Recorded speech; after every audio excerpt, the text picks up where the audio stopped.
there because I'm gonna just start talking. Y'all can rewind if y'all want to listen to the beginning part of the message, or you can wait to the next day to listen to this message because what I'm about to say, y'all, how I'm about to start this message, obviously I don't mean to offend anybody, but honestly, I don't give a fuck. The beginning portion of this message has to do with my personal bias of opinion and theory. Then we're gonna get into it for this channel message. Hey y'all, get up in here.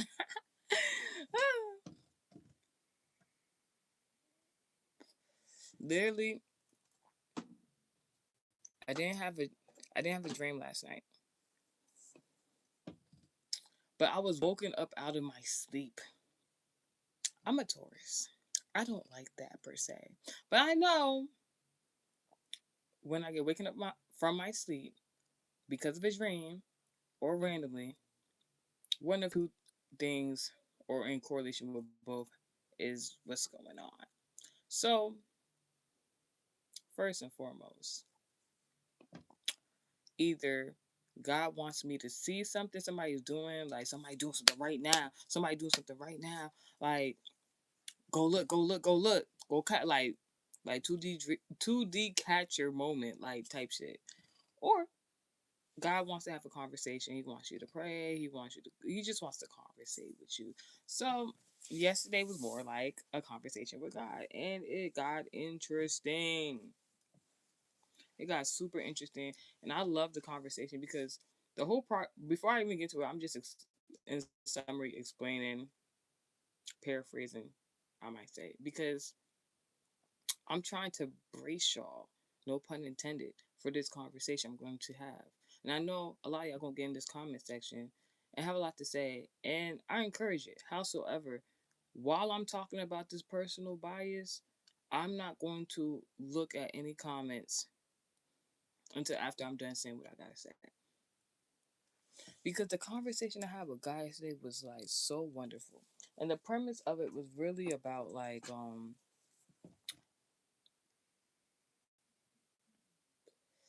it's really about the conversations people don't be having that they really should be. Like the conversations in regards to, all right, this conversation, my own opinion. Hi, Shaquita in the comment section. This conversation, before I get to the channel message, and it's in correlation with the channel message, has everything to do with my personal bias. I'm just reiterating that so nobody be like, oh my gosh. Because there's certain conversations people have in regards to ethnicity, um, different cultures that are repeated. And for the longest time, as in regards to certain demographics, certain ethnicities like to have these particular conversations, and then they only talk about these specific conversations and they're just talking in circles, or it becomes a debate. And like, even me as a melanated person, I just be looking, I be listening, I be observing, and I just be like, did you come to a resolve? Did you are y'all hearing one another? Your opinions are valid, but like, where's the resolve? So like, I had this conversation with God randomly, and I was just like, God, I don't know why I'm having this conversation with you, but I was like, I'm gonna do this for the live chat. So the topic is for this personal bias I'm about to speak about or of is in regards to African Americans.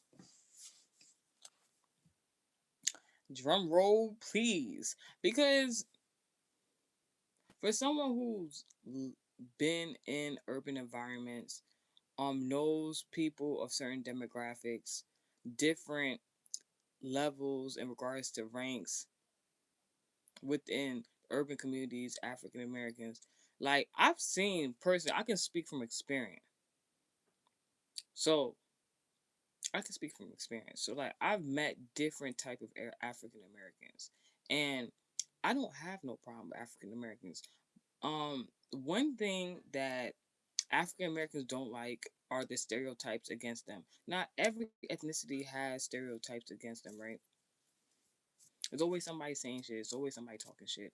Who cares? Like, but African Americans, the premise of the conversation I had with God in regards to them was that like African Americans technically came to this country and did not do what the fuck they were supposed to do. And that conversation with God was so enlightening because like I've always heard the conversations. I have my own opinions about like African Americans, not like in a judgmental per se kind of way, but the way God and me were just talking yesterday, well rather this morning, I was like, wow, I never really took this perspective because like the narrative that African Americans in correlation to slavery, the perspective that African Americans have on slavery and the perspective God has on slavery, because that's always been a big question. Like, if God loves us, if God wants it, a lot of Christians was born in that time of slavery. If He loved us so much, why He let slavery go on?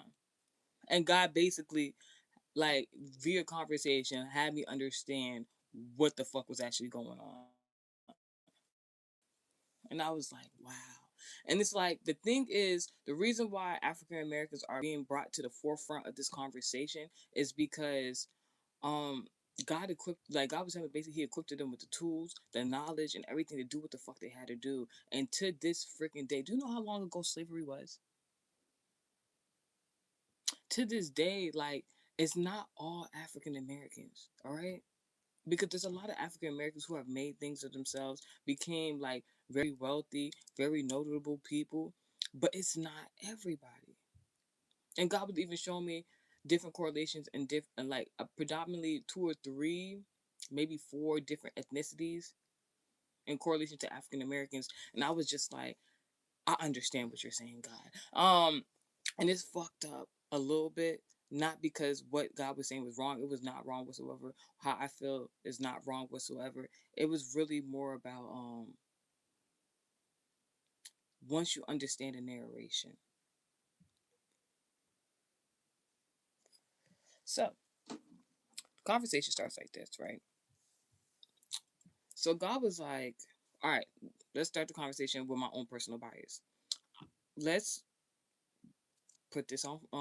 If you're new to this channel, if you don't know, I'm African, very Americanized, born in America. All right. The thing is, in regards to slavery, uh, thank you.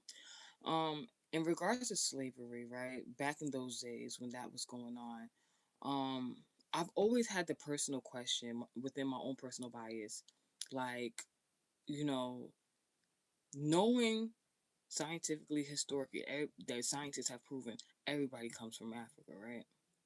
You even know in regards to the seven continents that at one point in time Africa was a part of one big continent, not just seven, because of tectonic plates and stuff like that. They broke apart.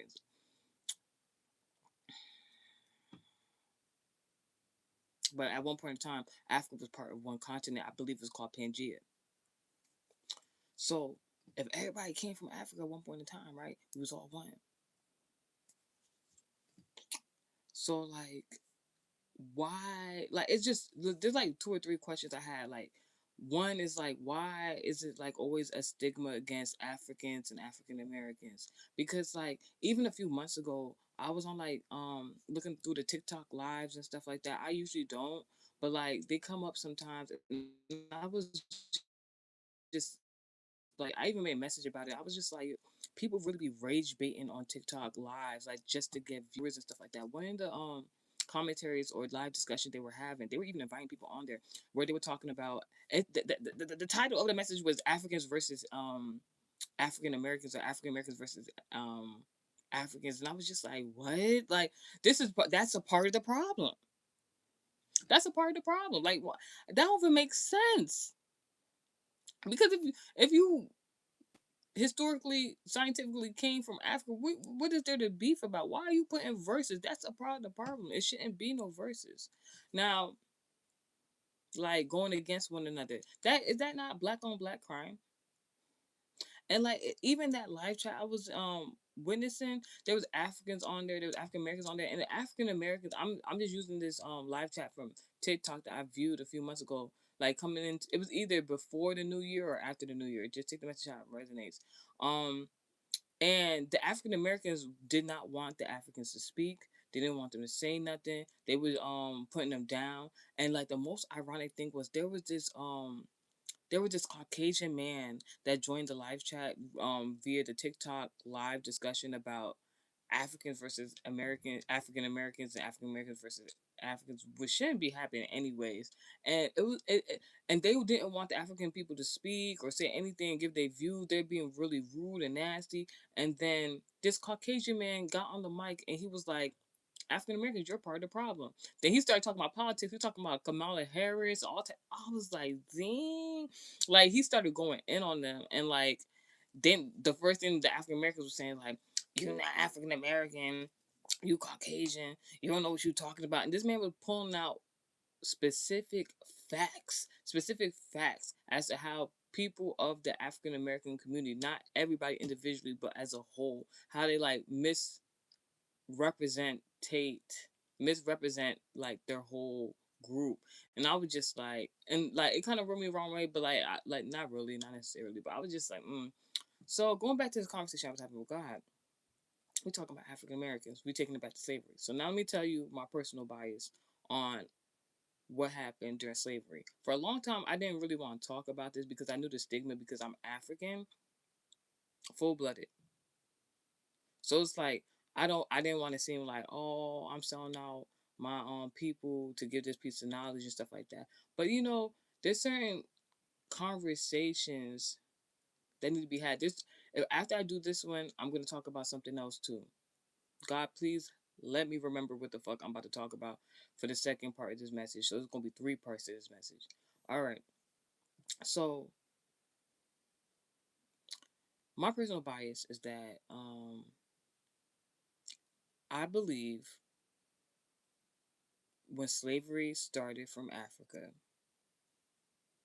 I believe in some sort of way, whether directly or indirectly, via the Africans.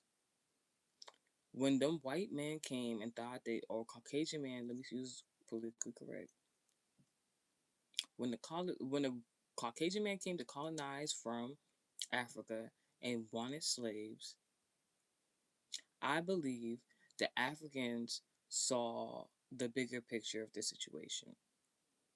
I believe that the slaves that derived primarily from Africa were considered in Africa's eyes from leadership, not as a whole, but from the leadership of whomever was leading Africa at that time. It's not just one person, it was a collective idea that they was going to sell or give the lower race, the weakest links of the African lineages at the time, to the Caucasian man to be brought to America. That is my personal bias. I've believed this for a very long time. I'm African, so it's certain shit I know in regards of like characteristics of Africans nowadays, even in regards to the political to a certain extent. So I believe when the Caucasian man came to Africa was like, we need slaves. I believe that the Caucasians made a deal with the Africans. I believe the Caucasians made a deal with the Africans to be like, listen, you're gonna take these people here, only these type of people from Africa, and you're gonna take them to America, and you're gonna leave us the fuck alone for the most part. Maybe we make some deals. I like, because me personally, in regards to my bias, it's like not just only being African, foreigners, minorities from other countries, third world countries. But primarily, I'm using Africa as an example for this narration because it's like Africa, the place where they be hunting animals with hands and feet. Africa. I'm talking about. Think about back in the day when slavery was going. Africa, the place on the east, northeast, or east side of the hemisphere, where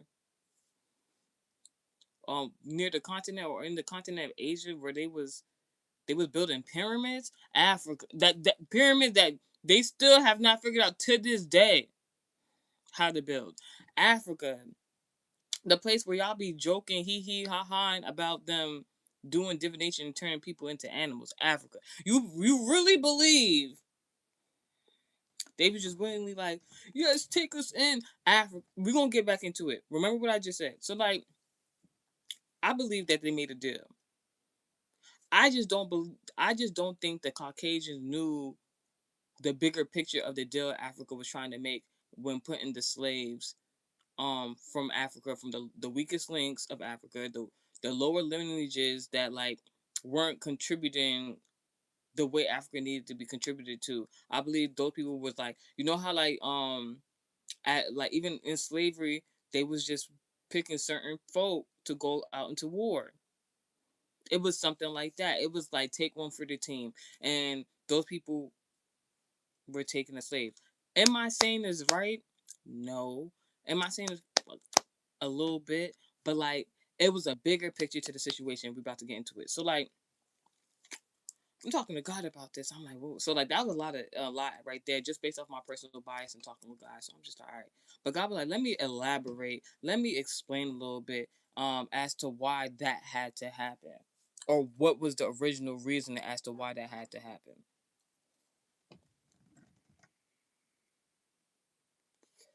So there were there were African Americans already in America, and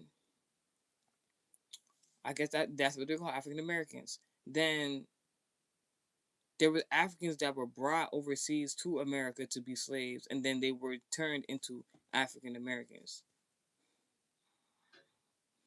But based on the melanin of their skin, they all derived from Africa from some point in time.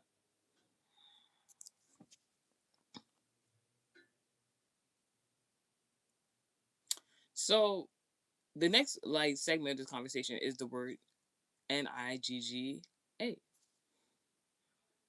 I've been seeing like content online. It was like this guy. He was on like this news broadcast, and y'all probably seen it. It's like this viral piece of content where this black man, I don't really know melanated man, I don't really know who he is, but he was just talking to these Caucasian news reporters, and the N word came up and it's like this guy was instigating an argument with them. He wanted them to say that the Caucasian man was like, you know, I can't say the N word, and the melanated man was like, why can't you like say it, but like in an agitative type of way, like say it so I can like make you look bad, say it so like you can prove my point, say it like, and it's like, as an African, this is where it's coming from my personal bias now. There's so many different minorities that use the word, and there's even people who don't even like certain minorities as if they're fair skin complexion to use the word Nigga, nigga. And then like I'm sitting here thinking about this shit. I'm just like, in all honesty, and then like you got African Americans. There's two different or two to three different opposing views on the word nigga. It's like either African Americans use the word nigga for words of endearment, or African Americans choose to tell people who can and can't say the word nigga, and then they be picking and choosing who the can say that shit. And then there's another perspective I have. Who the is your, like this? Is my whole thing. Because if you want to make categorize it and be like African Americans and Africans, y'all really should be asking the consent of Africans if you could, if anybody can be using the word nigga. Because let's be specific. The word nigga is based on a historical landmark. Is very much based on a body. You mad because somebody calling you a body of water? And not to, I'm not side. I'm promise you, I'm giving biased views from every standpoint. But just hear me out. Y'all is mad at the people who enslaved you, supposedly the Caucasians. African Americans are mad at the Caucasians for instead of calling them by their individual name, they called them by the historical landmark piece of land, which is actually a body of water called the I think it's like the nigga river or something like that, or lake or something like that. I don't remember, but like the word nigga derives from there. They called y'all by the place that they literally, knew to be where they would get y'all from, in regards to transportation and stuff like that. Y'all mad because somebody calling y'all a body of water just to identify y'all as a whole. So I understand it's not right for them to call you that name. It wasn't right back then because it could be decades. African American community takes it so fucking far with no fucking results. This is the premise of the message, because y'all, like I was saying, y'all really should ask Africans if y'all could even use that word, any ethnicity, because that name derives from a body of water in that land. So when African Americans be picking and choosing who can use the word nigga, when African Americans be like the man or the Caucasian man can't use the word nigga, this and the third, let's take this further, right? So when the African American people get mad at Caucasian people for using the word nigga, right? And it's so funny, like even if you think of it in the aspect of like music, when they use the word nigga, y'all still don't want the Caucasian people to use the word nigga, but y'all know they sing along to the songs y'all saying. If y'all want music to only be listened to and enjoyed by one demographic, but you still need that other demographic to make the money. Y'all, y'all don't want. Excuse me. I'm not saying they shouldn't be upset about like Caucasian people using the word nigga, but like let's be the fuck for real. All all the things in life at the moment that a lot of African American people depend on Caucasian people for, but they don't want the Caucasian people to call them nigga. Y'all is still living in slavery times. It's not everybody. It's not everybody. It's not every African American, but it's like, let's be for real. Like, it's certain conversations that African, like, when me personally, my own personal bias, when I see African Americans bringing up the topic of slavery, and they trying to make their point, they trying to be combative, they trying to argue, and with all valid reasons, they always circle around the same conversation. They always just want to argue about it. There's never no resolve. There's never no, this is what should happen. This is how we should like go about the scenario. But there's always blame, blame, blame, and they not wrong for the blame necessarily. Howsoever, there's never no resolve.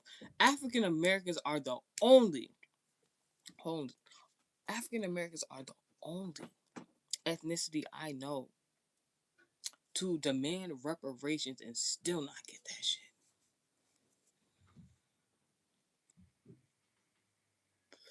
African Americans are the only people I know based on ethnicity groups. Excuse me. That know how to. One moment. I'm going live. Thank you, my love. African Americans are the only people I know based on ethnic groups that know how to make groups and groups and groups and groups and groups within their own ethnic group and still not fuck with each other. And it's like that shit is low key almost amazing, because it's like when it comes to foreigners, a foreigner could get off the boat, get off a plane, go about life, meet someone of their same ethnic group, not know their first and last name, and be cooler than a bitch. Uh, any other ethnic group could hop off a boat in a plane, go about their life, meet some of the same ethnic group, not know their first and last name, not have the same belief systems, be cooler than a bitch. African Americans though, they always beefing with each other. Like niggas make gangs. Excuse me. Certain niggas make gangs as like protective entities of the African American community and still be beefing with each other.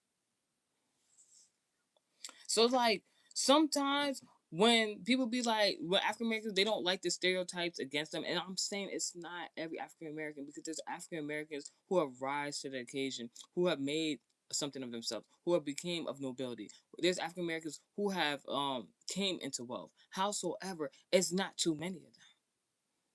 I was even talking to a guy, I'm like, all right, so listen. So let's talk about different ethnic groups real quick. Thank you. Thank you. Thank you in the comment section for telling me I'm pretty. I appreciate it. Now,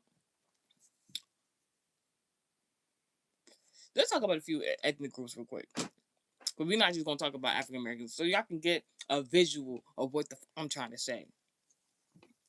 The first and foremost, I'm like, you know, there are some African Americans, not my past, but like there's some African Americans that will compare and contrast the genocide of Jews to African American slavery. And I don't think that should even be compared to. I don't think that's even like something like that's like pure ignorance to say it's like we suffer more than that next person. God forbid I ain't say that, but that's like how some African Americans be talking in regards to comparing and contrasting of the Jews. But like the Jews got their shit together. The Jews got the Jews be owning land. The Jews be owning excuse me. The Jews, that's what it is. The channel message. African Americans feel like the Jews owe them something. The Jews be owning land. The Jews be owning banks. That the white man, the Caucasian people put their money into. What is the African American community really doing? Like the Jews know how to stick together, regardless if one person is more wealthier than the other. The Jews have made something of themselves after that aftermath of whatever happened to them within genocide, right? I'm not saying what happened in slavery is right. I'm not saying what happened in the genocide of Jews is right. What I'm saying is that Jews, African Americans, Jews, African American. What is the debate? Where is the compare and contrast? The only thing you can compare and contrast is what the Jews did after that shit. Made something of themselves. And my whole thing is like, I was even talking to God. I'm like, there's even a place I believe it's like in Atlanta, Georgia, where they've cultivated their own African American community, where they claim like it's all black owned businesses and all black owned banks and stuff like that. I bet you, I'm not even trying to be funny. I bet you there's an investment from a Caucasian man somewhere. I'm not even trying to be funny. I'm like the way African Americans just to this day still depend on, and it's like you know what it is, because I didn't even mention this in the conversation with God. It's like because slavery happened. It's like because some African Americans believe that Caucasians are still indebted to them. They're not realizing they're still putting themselves through slavery to a certain extent because they're dependent on Caucasians. And we're going to get into why or how they could have avoided that whole shit. Um, let's also mention who else? Two more ethnicities I'm gonna mention. Who we gonna start with first? Now, if you want to compare and contrast in regards to slavery, right? There were many people, many different types of ethnicities that were enslaved in different types of scenarios, right? Previously, in regards to slavery. Before I get into it, let's read the comment section.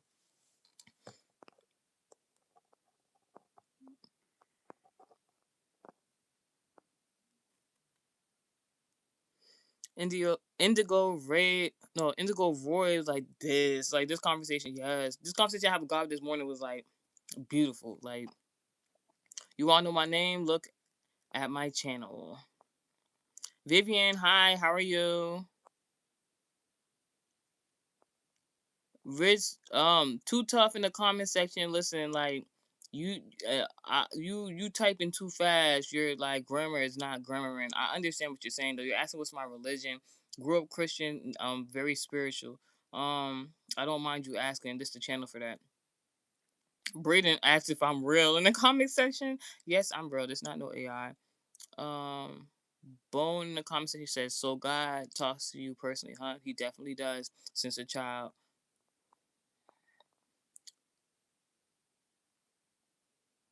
Brady talking about I'm not bro because I'm not responding. And try to call me an NPC. You gonna get NPC'd up. You keep fucking playing Brady in 5 hours. And then you come back to this channel and you comment on the live. Braden P shoot RAV in the comment section. In 5 hours, some bullshit about to happen to you because you're being rude in the comment section. Either apologize.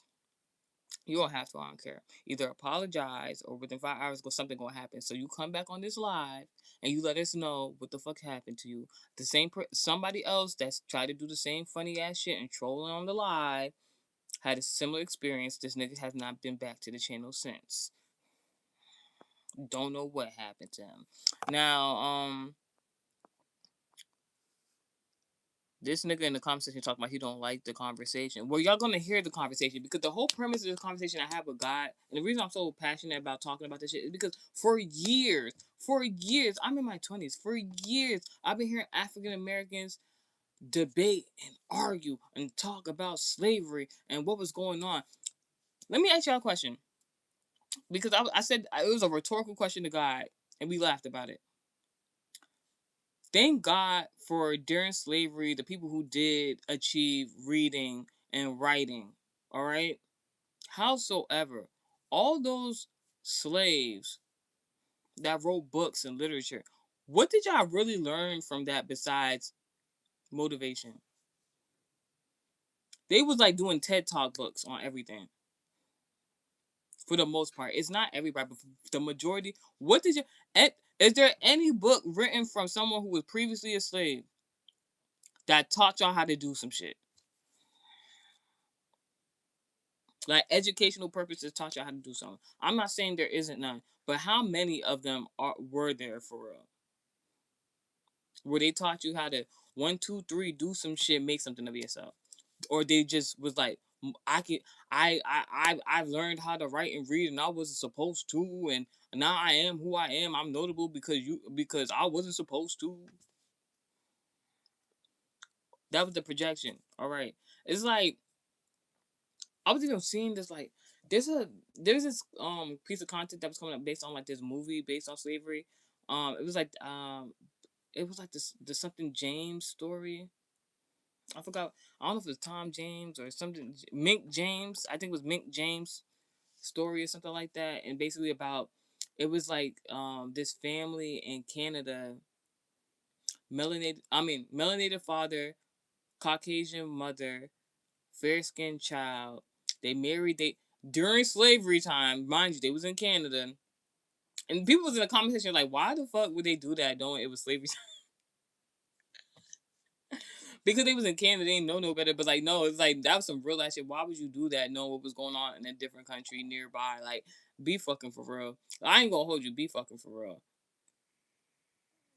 So Mink James found a Caucasian man to marry his mulatto daughter, and then gave him money. Now in African culture, I ain't gonna be funny with you. In African culture, the nigga's supposed to give the father the money. So I don't know what the fucking African American bullshit that was. Like, I don't know how dowries work in other countries, but for the most part, what I know, foreigners usually the man has to give the father money, not the other way around. So, but the only reason I guess the father wanted, because I didn't watch the movie, it was just from what I was watching online off based on content of the movie. Basically, the father wanted to ensure that his mulatto daughter had a good life, married put her into nobility, married her to a Caucasian man. That Caucasian man took the money, ran with that bitch, took that bitch to America, and then sold her into slavery. And then the parents had to like devise a plan to get their daughter back. I'm like, that's too fucking much. But I'm glad the movie worked out for the best. I don't know if it's based on a true story. I would hope so. That would be very inspiring. But howsoever, it was just too fucking much. Back to the comment section.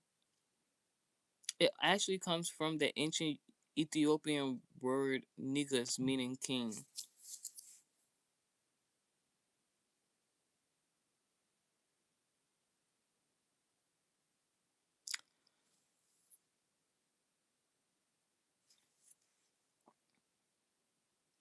See, this is why I originally didn't want to look at the conversation before. Like, what he's saying is not bad. What your buddy in the comment section is saying in the comment section is not bad. I understand what you're saying. I learned something new, and I'm appreciative of it. But let's be fucking for real. Let's be fucking for real. I like your comment in the comment section, but let's be fucking for real. What I said is African Americans are upset when Caucasian people use the nigga word because originally from the nigga river, lake, body of water, that's how they were able to describe them as a whole, and it just kind of stuck when they was in America being brought as slaves. You're trying to tell me the African version for the word from Ethiopia, excuse me, derives from the word negus meaning king. Duh, in Africa. What I'm saying is, like, do you think the average African American knows that? Do you think the average African, if you went on this like to the hood right now and be like, do you know the Ethiopian word negus and what it means? Do you think they would know what you talking about? Because why? It derives from Africa. The Caucasians just knew a body of land water and was like, we're collecting these people from this side because they was on the boats and shit. And they was like, all right, we're just gonna call these people this to make this shit easier for them. I'm not saying it's right, but like, thank you for letting everybody in the chat know where the word derives from. That's probably why the river was called what it was called. Howsoever, the average African American, this the premise of what I'm saying. The average African American don't know that shit. They don't know the word mean king, and that's another issue for them. While they let's take it like so let's talk about it. So with that information from your buddy in the comment section saying the Ethiopian word in Africa, Ethiopian, Africa, peep game. The Ethiopian word for nigga, it comes from the word derives from nigus, meaning king. So you're telling me that African Americans don't want Caucasian people to call them kings. Do you not see the ignorance?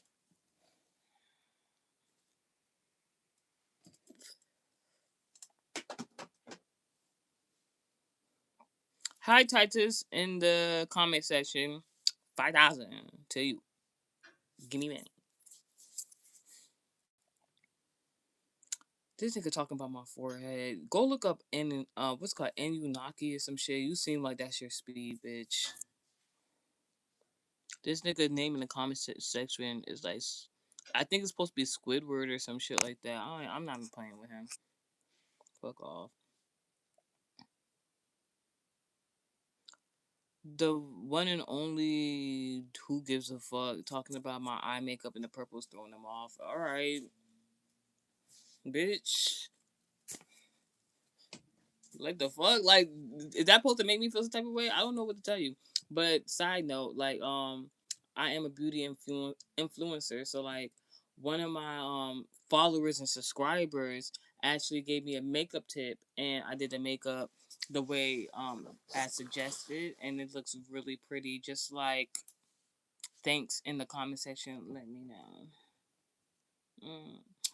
So because you're not gonna rage bait me on my channel, you don't know me. You don't know me. I'm very nice. People who know me know I'm very nice. I'm very polite. But I have a side to me because I'm a tourist. So you play with me, you gonna get the fucking bull, bitch. Don't come with me no bullshit. Now let's go back to the but still comment though. Like don't like I mean I scare you, I scare you, but like don't be afraid to speak your opinion. This is America. Now I know a lot of y'all might not be from America, but like this is an open platform where we can all discuss and speak freely. But just know this my shit. I'm gonna talk how I want to talk on this shit. Anywho's because we didn't even get to the good part yet. Cheers to the. Ooh, let me not sing this bitch song. She ain't got shot at. She ain't get shot at though.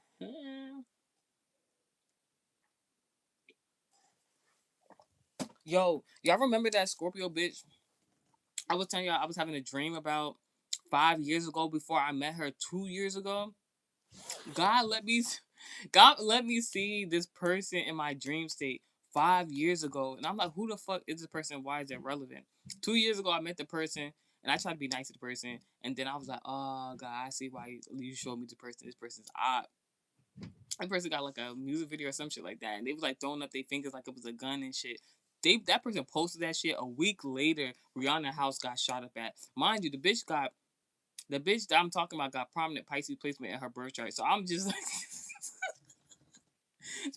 like someone tried to scare you. They didn't got shook, bitch. Like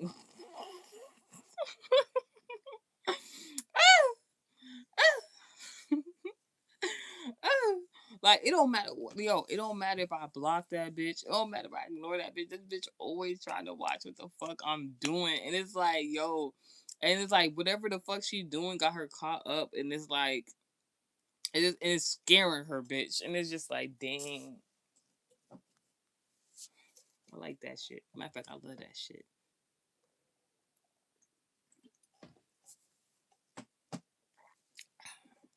Excuse me. So we about to talk about the two additional ethnicities. Excuse me. Who I want to talk about first? So we talked about the African Americans. We talked about the Jews. That's what we're gonna talk about next. The Latino community.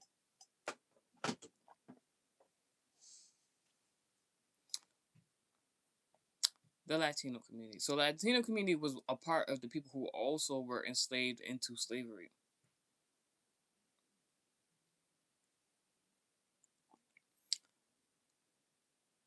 Do you see the Latino community nowadays? Even if it was a few years ago, they stick to fucking together. I think they're one of the most prominent ethnicities that stick to fucking together. Y'all be joking, oh, I be all these Latino people in one vehicle. Oh, it be just all these Latinos in one fucking house. But these be the same people who will have all the people in their house put money together and they buy up the whole fucking block.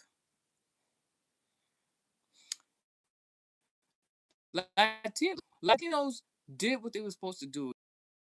Latinos could have already had the skill set as to why they were prompted to be enslaved previously, and obviously not everyone.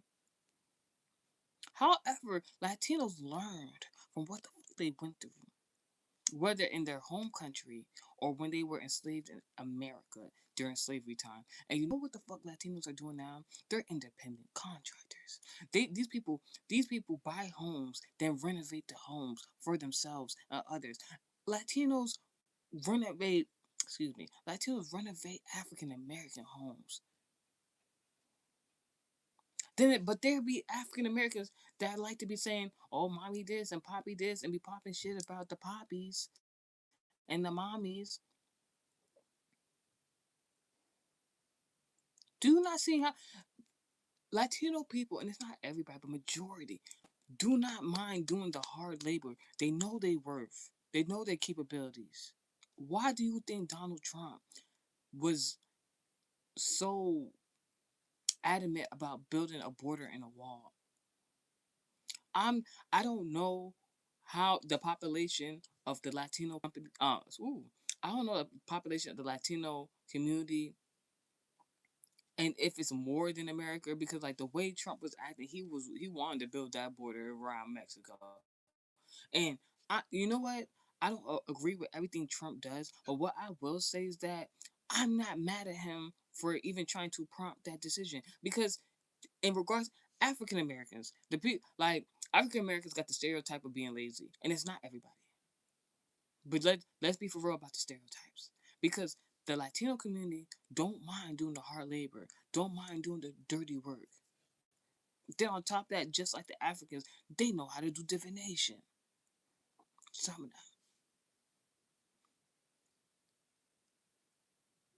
And y'all just be like, oh my gosh, Trump wanted to build a wall. He's racist. No, he was trying to protect the economy. If y'all had let the whole of New Mexico into America freely, they would have took all the African American jobs. We no funny. Let's use a basic. Let's use a basic understanding real quick. Fast food restaurant.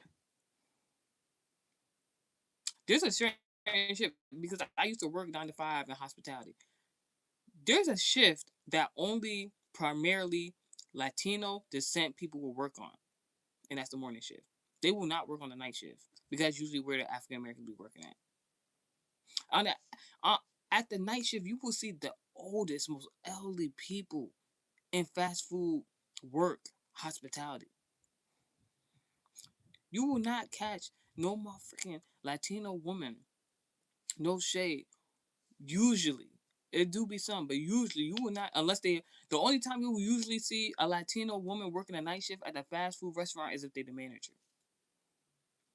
Other than that, the Latino community, they will work the morning shift. They go home, they cook their meals, they attend to their children, their husband, and they call the fucking day. You will see in fast food restaurants niggas that's like 60 plus years old and be wondering why the fuck is you in this situation. No shade to anybody, but it really makes you think.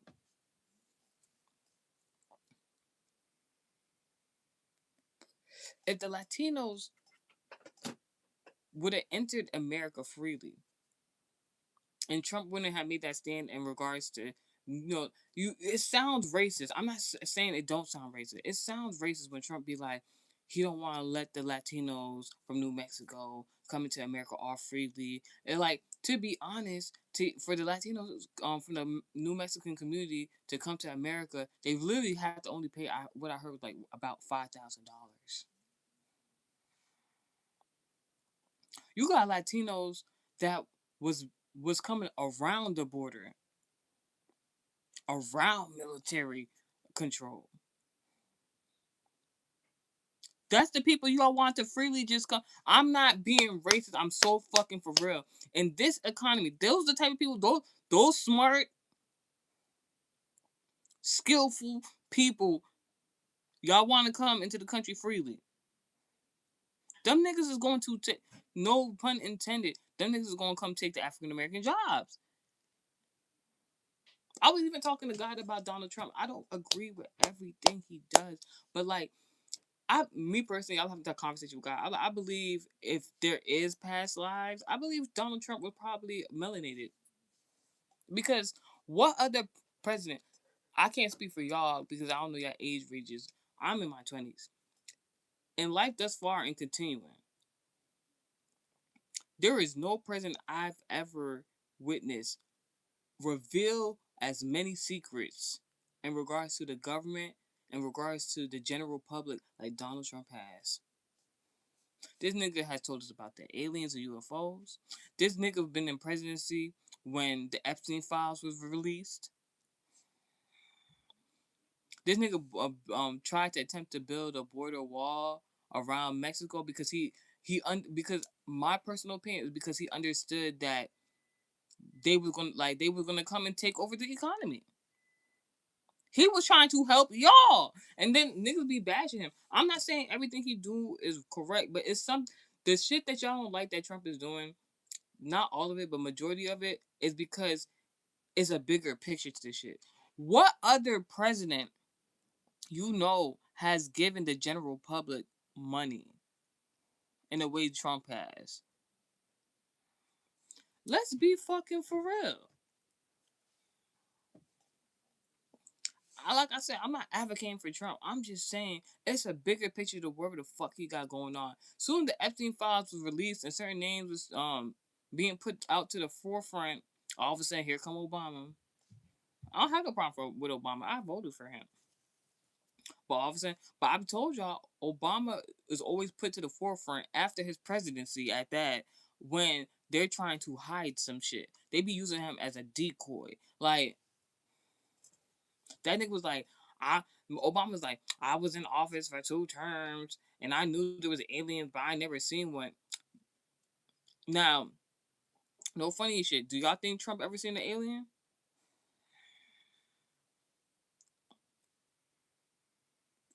Obama said he ain't seen no aliens. Trump the only president that brought that shit to light. Obama knew there was aliens, didn't say shit to nobody. So do you think Trump's seen an alien? Now, you can purchase my book on Barnes and Nobles as an ebook. It's called ET Anonymous, where I talk about my conversation with God and what aliens really are, and in regards to the government. And that book came out. That book, I believe, if I'm not mistaken, that book was put on retail in the year of 2023. If I'm not mistaken, that was before that UFO business was put out to the forefront for the general public. All of a sudden now, after my book was published, now we talking about aliens and people know this is a thing. Wake up, America! No Bernie Mac. Anywho, so that's the Latinos for you. One more ethnicity I'm about to talk about.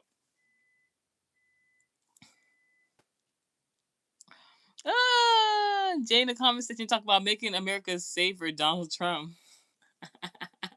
Like, no funny shit. Like I'm telling you, I'm not advocating or nothing like that for Donald Trump because like I ain't gonna say he do be saying something. Like, you gotta understand the world that we're living in right now. Like, Donald Trump is very, like, for his age, is very in tune with he, first and foremost, he's a businessman. And if he's a businessman, before AI and all that came out, that means he was a tech savvy man. You gotta understand his competitor, because if I'm not mistaken, his competitor is something like that, like Elon Musk or somebody else and stuff like that. So, he was gonna have to get into AI intelligence and tech and all that stuff like that. He had to learn about that shit. You think when he be posting on Twitter, you don't think he got a PR?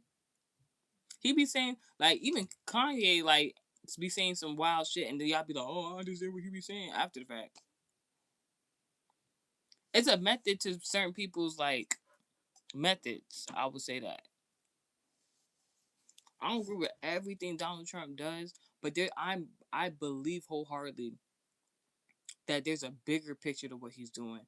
And in my opinion, I believe that everything that Trump is doing is catered to not only the African Americans, but like minorities, for real, of the United States of America, to be specific. He wants to do certain things within his term to, like, make sure African Americans specifically are equipped in a certain way before he leaves out of office. I'm being so fucking for real. It don't seem that way to a lot of people, but it really is what's going on. Because the way he advocating, like, what, like, this man, like, this the man. Donald Trump is the man that they put on blast and was like, oh, he's a part of some gay shit. Da, da, da, da. That nigga ignored the fuck out of y'all. But I bet if he would have dropped that stimulus, y'all would have had to change your heart. But he knows better. And you need to be really thinking why he holding on to that stimulus, even though it's going to be mass produced this year. And to be honest, before I did this message, I've been seeing shit this week in regards to, like, it's for a while now. I've been seeing, like, they're trying to, like, redo the COVID scenario without the COVID. Like, right now they're talking about meningitis, and God forbid, have mercy on my life and my children's life and my man's life. Like, they're trying to recreate COVID without COVID. He's trying to make a situation again. Like, even the weather, if you've been peeping the weather been real interesting. I've been joking about Trump and his weather machine for a little bit. Um, with other people at that. Um, it's like, it's not that he don't want y'all to, like, interact with people and stuff like that. If this the theory, it's really more like he's trying to get people to, like, stay focused. And why did it take COVID, that period through COVID, for African Americans to wake up and realize they could be entrepreneurs? And why was that majority of the entrepreneurs African American? Because other ethnicities been entrepreneurs. We're gonna get into the African Americans after I talk about this other ethnicities. Now, The last ethnicity I'm gonna talk about in regards to this is like the Chinese, Japanese, Korean, Asian communities. African Americans that argue and debate about and want to about slavery. Y'all niggas, no pun intended, y'all niggas, well, kings, you know, y'all niggas were kidnapped, brought to America, got to see the inside of U.S. factories, the inside of Caucasian homes, got to be on the plantation during slavery, got to see every single process of the United States of America industry. And to this day, y'all ain't make shit for real as a whole. And then y'all get mad when Caucasian people outsource Japanese, Chinese, Asian, Korean, African, Latino people to do business with.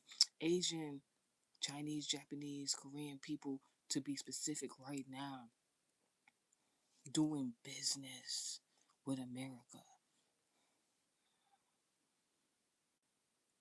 That don't make y'all feel some type of way to want to do shit. Yo, horn was just honking. That don't make y'all feel no type of way to want to be shit, do shit. Y'all was here first. Asians, Japanese, Korean, Chinese, they was not kidnapped, held against their will, and forced to come to America into slavery. See the whole You know why you know why they do business with America? Because while they have their own skill set, while they have their own whatever going on, right? There's still things within American government, American businesses that they don't know about, that they want to know, that they want to learn. But obviously, America's not going to tell them no shit like that. So, and what they do is they do business. You African Americans that come from lineages within America via slavery, like if it was 5 people working on the in the factories and they was all doing individual jobs. If it was 5 people working on plantation, they was all doing individual jobs. If it was 5 people, this is the conversation I was having with God. If it was 5 people working on the fields and y'all all had individual jobs, like why, like what the fuck is really going on? But y'all was writing literature about, yeah, I'm free and let me motivate y'all, so like y'all don't be so sad that y'all don't feel like y'all can do it. And I wasn't supposed to read and I wasn't supposed to write. Y'all was eventually going to read and write. Why y'all didn't read and write how the inside of the Caucasian manufacturing was like? Why y'all didn't read and write about how the production of the cotton fields was like, so y'all can learn so y'all could have been learned and been making y'all own factories, so y'all could have been learned and been making your own retail, so y'all could have been learned like it's like the conversation I have with God was saying African Americans did not do what they were supposed to do during slavery. They did not understand the fucking mission.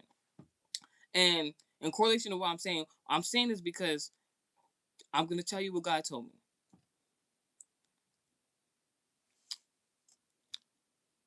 Jordan, do you have a flat iron for me? Mm-hmm.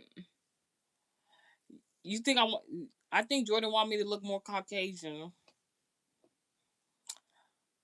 Full breed African with a real nice percentage of Caucasian. Because if you know, you fucking know. But yeah, Jordan, you can cash at me and you can cash at me. I think it's at Jessica's time, so I can go get a flat iron if it bothers you that much. So if you don't send me no money, Jordan, I'm gonna tell everybody you broke and you are part of the problem. You got $5 or something going to happen to you. My hair is a Yaqui blend, so it does match. This is not straight Caucasian Brazilian Remy. This is Yaqui hair, so it does match actually. Ah, but I'm glad. I'm glad you think my Caucasian. Ooh, you think my Yaqui hair look Caucasian?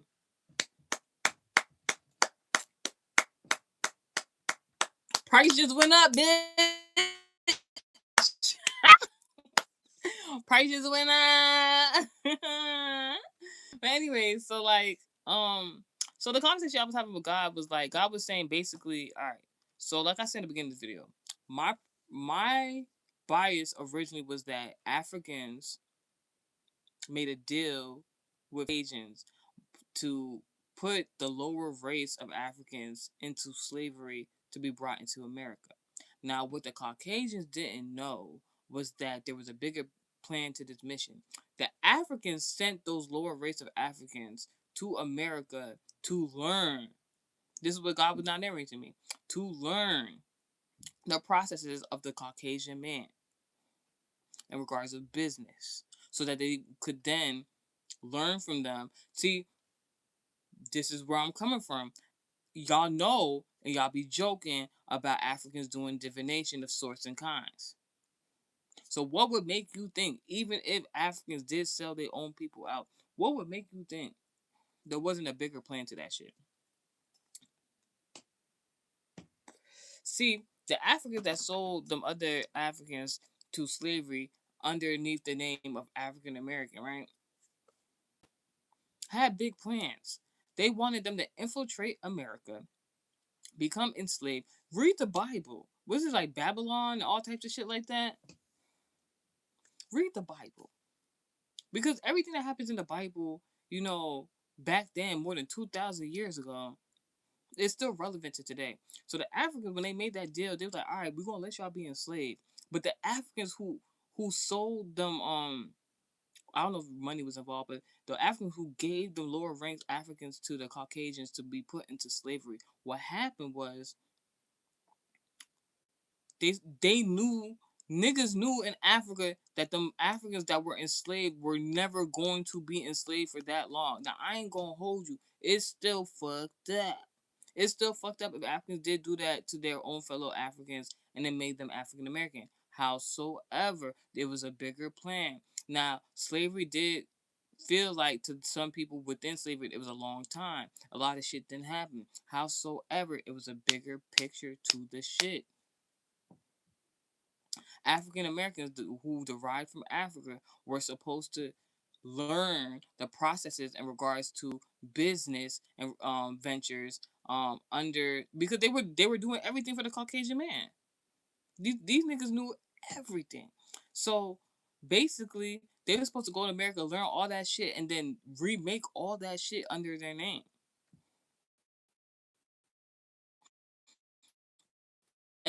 And then, because look at it here, there are certain places in Africa that allow people to travel and live and gain land in Africa for free. The plan was that when Africans had them other Africans go into slavery and then named under African American, they were supposed to African Americans were supposed to after slavery with all that knowledge they had, they were supposed to build their own shit and make a passageway for Africans and African Americans. So African Americans in America and Africans in Africa, y'all was supposed to then start doing outsourcing, importing, exporting, all that shit. It wasn't supposed to be that much to travel to Africa. It wasn't supposed to be African Americans and Africans going against each other. It was supposed to be conformity. But African Americans did not understand the lesson. I believe like I don't know if it's a part of spell work or howsoever. Them niggas, excuse me, them niggas did not understand the assignment. They didn't do what they were supposed to do, and it's so ironic because then y'all turn around and be upset as African Americans. Not everybody, but some be upset at Africans as African Americans because they still come to this country and still get higher paying jobs and careers, or however you want to call it. Yeah, and Africans stick to fucking together for the most part. Howsoever, African Americans are the most divided peoples within ethnicity groups to ever be mentioned on, like, to ever be mentioned and seen. Now, let's talk about another topic that nobody wants to fucking talk about. Hi, Will, in the comment section. How you doing? So let's talk about another topic nobody wants to talk about. Homosexuality. I'm only bring this up because as a heterosexual woman, like, and a psychic intuitive, like, when people be trying to interfere in the dream state or put projections on me, like, excuse me, in regards to homosexuality, like, I can be very clear and honest with you guys. Like, when I was younger, like, I had my own experience where I was like, you know what, like, let me see if I, like, let me see, like, not because it was a trend. Oh, let me see what's going on. I ain't never lit cootie cat. I ain't never kissed a bitch. Like, I was like, let me see if I can do this. I talked to a bitch too at that because I just wanted to be sure, and I'm like, y'all bitches are fucking annoying. Like, I don't like. I realize I don't like bitches. I don't really don't care for bitches. So, like, even me making friends and shit like that, I really gotta literally, like, care for you in some sort of way because, like, I don't like bitches. Can't do it. Won't do it. Just won't do it. It's just not me. I'm very heterosexual. I'm very strictly dickly. You know, what can I say?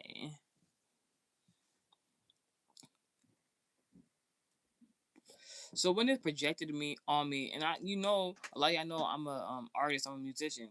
So, like, y'all know the previous stigma of the music industry and homosexuality. Y'all know there's people who are of the LGBT community, whether down low or not, that think it's cool to, like, turn niggas and bitches out. Like, they're like all that shit need to come to a stop because I feel like nobody's really talking about the certain shit that needs to be talked about. Here this nigga go. 5 hours, Will France. Come back to the comment section. Come back to the channel. Tell us what the fuck happened to you because I'm not arguing with you. Now, nobody really talks about the shit that needs to be talked about. And if they are talking about these conversations, it's like they only talk in circles. There's no resolution. There'll be like one main fact, and then I don't even understand why you're not getting foreign. Whatever the fuck. You said, why can't we act French? Is that French enough for you? Now, excuse me, let me keep my list for my nigga. Now, anywho's, so, like, so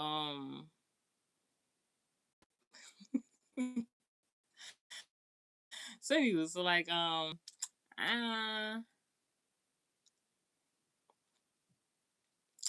nobody talks about the shit we really supposed to talk about with actual facts and resolution as to how we supposed to really, like, get through the shit. Niggas been talking about slavery for so many fucking years. Yo, African Americans are the only. I think I already said it, but African Americans are the only people who historically in the textbooks, yo, and y'all wonder why Caucasian people be like trolling y'all like this, like, yo, African Americans are the only people in historical texts that I know vividly, verbatim, and saying the textbooks, the history books, that y'all are old reparations, and y'all still ain't get that shit. Then y'all got the nerve to be mad at other ethnicities that done got their reparations. Shit. That shit is interesting. African Americans are the only people, not everybody, that subject themselves to particular TV networks to be embarrassed, ashamed, and made more of a stereotype. African Americans are the only people you really see in those type of environments. Literally, Caucasians have even their own people as African Americans, but backed by Caucasians. African Americans are the only people who will put themselves through that type of humiliation to be the stereotype. And it's not everybody, but like they're literally like That shit is crazy for them. So that got into another conversation I have with God randomly. Right after that conversation, took a pause, and then I was like, "All right, God, I want to talk to you about something else." But it wasn't really me. It was like God was speaking through me, and I was just like, "Wow." So we was talking about homosexuality. So, in my own personal belief, now, mind you, disclaimer: Multimedia 7 Jess is not homophobic. I don't fuck with the down low community. The LGBT community, y'all cool. Y'all represent for yourselves. Y'all stand up for what y'all believe in. I give y'all mad respect because before LGBT community, even LGBT community got their reparations before even African Americans. Like, let's be fucking for real. Niggas then got that shit into legislation quicker than African Americans got their shit. Yo. And it might not even be that quicker or something like that, but like it seems that way. Like they came together and they made that shit happen. Like African Americans, I don't know what the fuck y'all was doing. I don't know what the fuck y'all doing. Y'all still can get together as a whole, not individually, but as a whole. Y'all, some people might not want to hear that shit, but it's the truth. But back to homosexuality. Why I don't have a problem with y'all. This is the thing. Just because you're of the LGBT community does not mean that heterosexual people cannot speak their truth on you.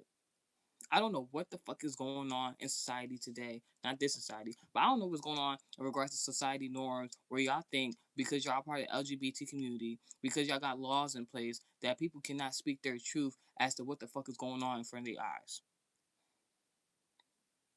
We need to, as a whole, cut that shit the fuck out. Like, there are celebrities to this day who are afraid to speak their truth against homosexuality because they feel like they're gonna lose money. When the fuck did the United States of America, because this is where I'm primarily talking about in regards to region, when the fuck did the LGBT community be the most populated group out of the American country? Where y'all think y'all gonna lose money because of the LGBT community? When did it become a sensitive topic? Because a few years before the LGBT legislation, y'all used to be like faggots and all types of shit, saying all types of weird shit. God forbid, have mercy on my life. But like for real, like when do people become so sensitive? Because like y'all don't want y'all feelings hurt?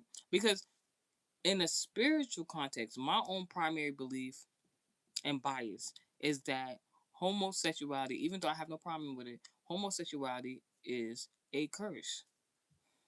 That's what I believe. In the Bible, the text is from more than 2,000 years ago. Even God says He loves the homosexuals. He has love for them, but they're still an abomination. But when y'all hear that, y'all get triggered and mad. But it's still LGBT people who attend church. So which one is it? Because God loves y'all. He just said it ain't right. For my own personal bias, I was talking to God about this. For my own personal bias, I'm not. People of the LGBT community, they literally choose to be a part of the LGBT community. Nobody forced them. Nobody told them they had to be that way. That's how they choose to live, and that is fine for them. Howsoever, what I found from my experience living on this earth, meeting different types of people, a lot of the time, I personally don't believe that anybody in this world is born gay, except that that womb of that mother was cursed. And what I mean by cursed is either your mama or your father was gay when you was conceived, or before then, or after, either or.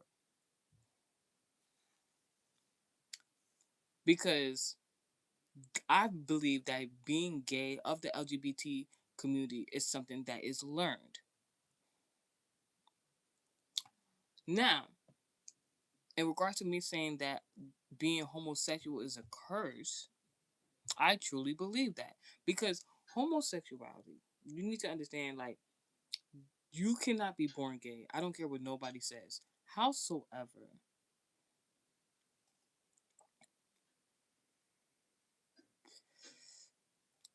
based on my experiences talking to people, getting to know people, even of the LGBT community, there's always a similar story,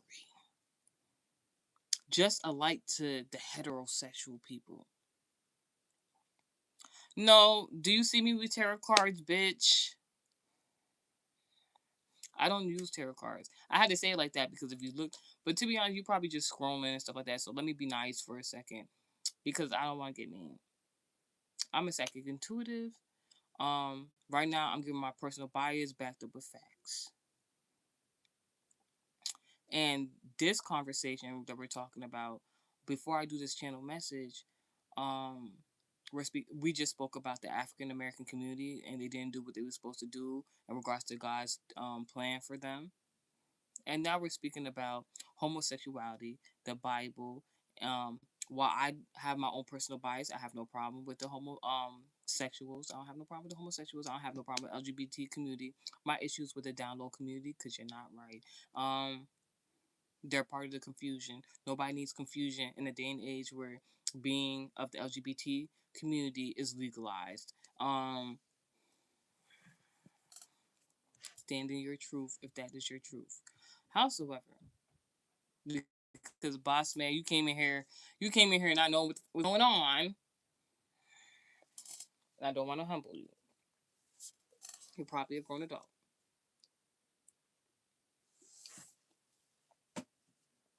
Anywho's,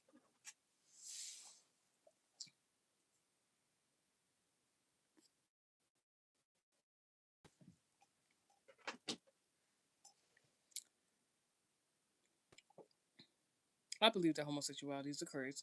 But what I was saying is that in reference to this topic, I've experienced a lot of experiences with people. I've talked to a lot of different people, even of the LGBT community. And my thing is because you need to understand, I've taken different variations of psychology classes. It was a part of my major prerequisites in college. I took psychology classes when I was in high school. I've always been fascinated by the psyche. So I've always liked talking to people. I always like to get a. I don't like. I like open mindedness to a certain extent. That's why I could sit here and tell you I don't got no problem with LGBT community. Love who you want to love. I'm a person. I love love. So if you love somebody, love them wholeheartedly. Howsoever, I'm not homosexual. I'm heterosexual. Very monogamous. I don't play that shit. I don't like projection of someone being homosexual and I'm heterosexual and someone wants to, because just like how LGBT community has hate crimes and they be like, um don't do bad stuff to the homosexuals because you got a problem with them. Don't force your sexuality if you're homosexual on a heterosexual person and you know they're heterosexual and you know they don't want that and you know they're not interested in that, because that should also be a hate crime too, especially it is in the spiritual. Now, hmm, hmm. So I was talking to God about this conversation and I was just like, wow.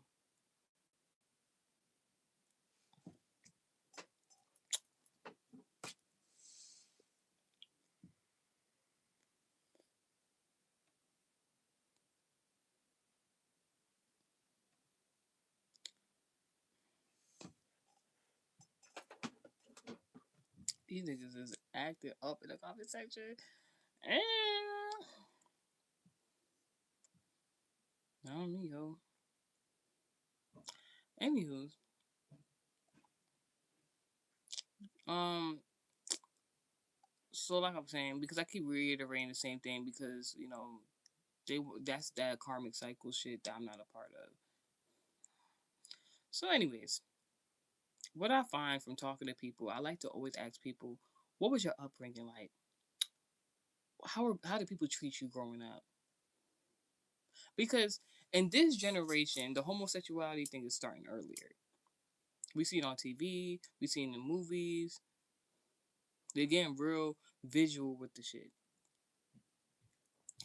And me personally, I'm one of the people, I don't advocate for like I know y'all want to be all inclusive, but I don't think children should be all inclusive to these homosexual TV movies and etc. I know you try to be all inclusive, but a person's mind doesn't develop until like what, the age of 21. So why would you want to insert that messaging to children? You don't even give them a chance to even fully develop and see what they want or like. You just like putting things into their mind, imagery, and oh, this feels good. Because like I ain't gonna hold you like I ain't gonna hold you like I ain't gonna hold you. When I was younger, I found the porn stash, okay, and I ain't who I am today. And to be honest, it worked out in my favor. To be honest, no complaints, barely. But howsoever, I'm only using that as an example to be like, if what I experienced in regards to that shaped a lot of my upbringing at a young age, how much more so is homosexual acts towards the younger generation before they even reach the age of accountability? Like, I'm not activating. I said activating. Yeah, I ain't activating it, but I don't associate with that shit. I don't think it's cool.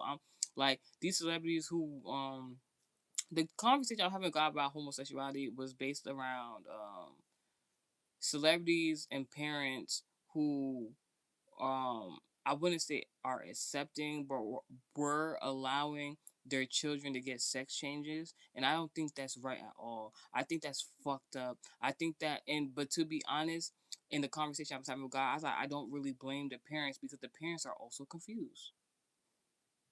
Because you know why? Because my personal bias is that homosexuality is a curse, and homosexuality is also a choice. You see that? So people have the choice to be cursed. In the Bible, it says God still loves you, but it's an abomination. So you literally choose to be a part of the abomination. God literally tells you where you're gonna go, how things are gonna be for you, everything, and you still choose that.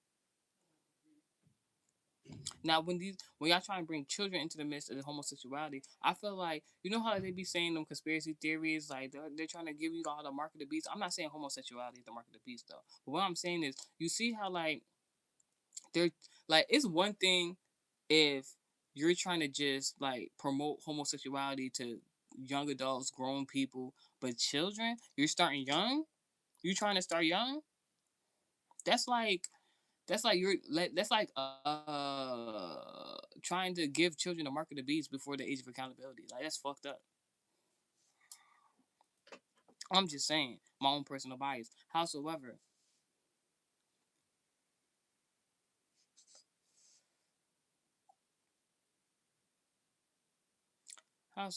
so I was talking to God about this shit, and I'm like, it's not cool.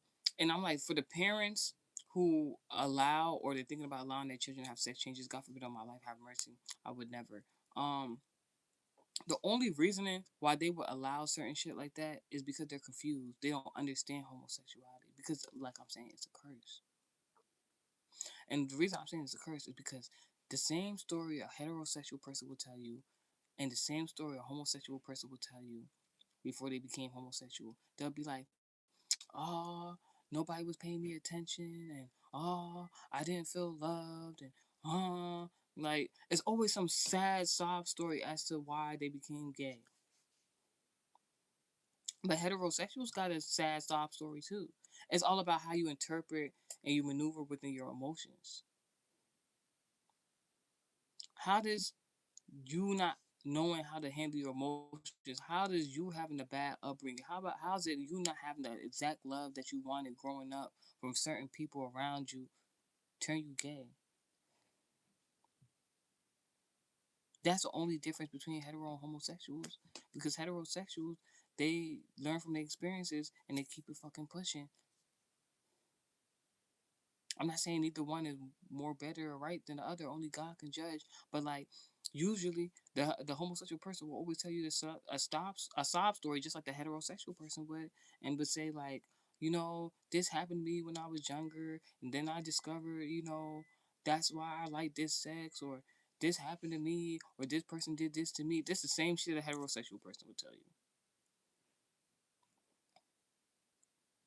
I ain't gonna hold you. When I was like, let me try this out. Let me see if I can talk to bitches and shit like that. It was because I was coming from a place. Because I'm talking from experience. It was because I was coming from a place where I was like, these niggas not acting right. I ain't know back then. It was niggas. It was niggas and bitches, witches, whatever the case may be, doing like spell work and shit like that because they want me to inherit gifts, and that's another thing.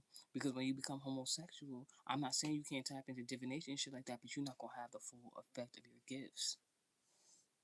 Bet you ain't know that. So like I know from experience, I ain't never been. I can look at a woman, and I feel, oh, she's attractive, she's pretty, like I like what you got on, this and the third. But look at bitch, cootie cat, kiss a bitch. I would never, bitch.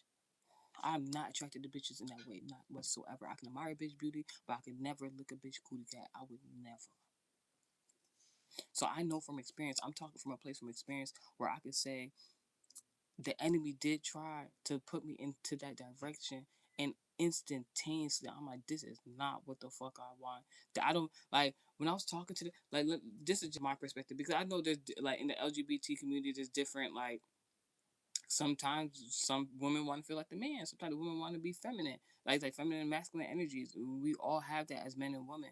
Like when I was talking to the bitches when I was younger, it was two bitches. I talked to both of them just to see. The first time I was like, yeah, this shit not gonna work. And let me tell you, yo, quick story time. So the first bitch I talked to, she was a dyke.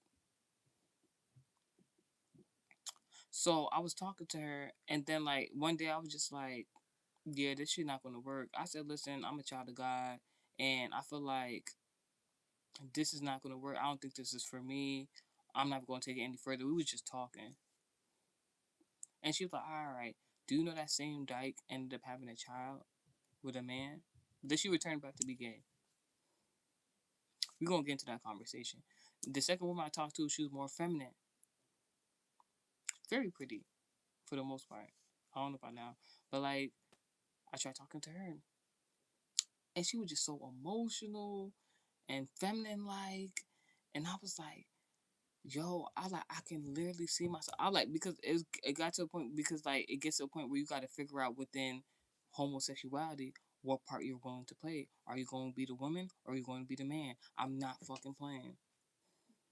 I don't care what the fuck going on. I don't care what the fuck you identify as. Somebody's going to be the man and somebody's going to be the woman in that relationship.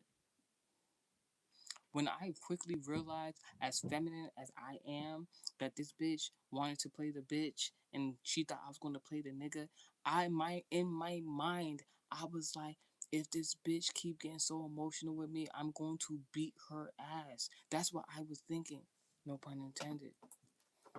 That's when I knew I cannot do that gay shit. That's when I knew I don't believe it's intended for really women to be with women. I really don't believe it. But personal choice. If you want to be gay, if you want to be a woman dating woman, if you want to be a man dating man, stand on that shit. Be with the LGBT community. That's your choice. Just know what the Bible says. You still a part of the church. It is what it is. It is what it is. But the other part of the conversation I was having with God was in regards to the LGBT community being fucking selfish. And one particular topic I'm going to talk about.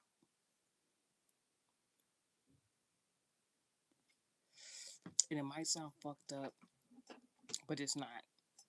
It might sound fucked up the way I'm saying it right now, but it's not. Hear me out. The LGBT community is fucking selfish, but they're actually very helpful at the same time, but it's low-key a part of the problem. I say this because once you enter into the LGBT community, you get married, you're a part of it, whatever the case may be, not me. A woman decides to be with a woman. A man decides to be with a man. All right, cool. That's your decision.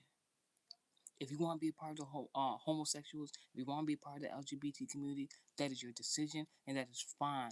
God has no problem with homosexuals. He just said what he said in the Bible. That's it. Howsoever, a modern day society, the LGBT community is very selfish because you make a conscious fucking decision to not be able to reproduce, but you still want children. Now, there's different methods. I ain't gonna hold you. There are different methods where you can get insemination, stuff like that, if you want to, as a part of the LGBT community. Howsoever, like adopting children or all that shit like that. Do you know how many, like not me, but there's other barren women in this world that would love the opportunity to, adopt children. And then you got homosexuals doing this of the LGBT community because they can't procreate. It's very helpful because honestly, every child needs a home. Howsoever, think about all those mothers who can't have children that got to be put on the wait list or not able to get the child that they want or need, and then have a child being raised in a LGBT home, which is privy to them wanting to then be LGBT because that's what they seen growing up. Continue the cycle. Now, does every child that grows up in an LGBT home where LGBT parents become gay? No. But someone pull up the statistics. Someone give the ratio.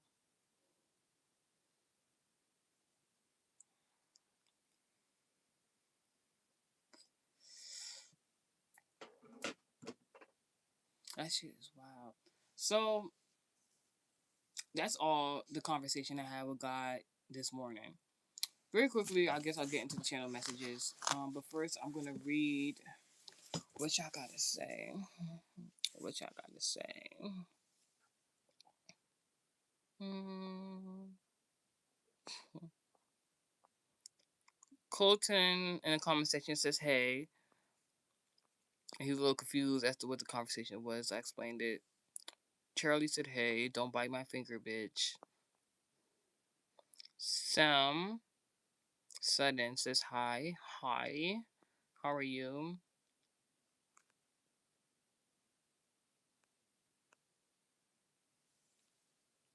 Then, not not Terrell 4323 is a rapist.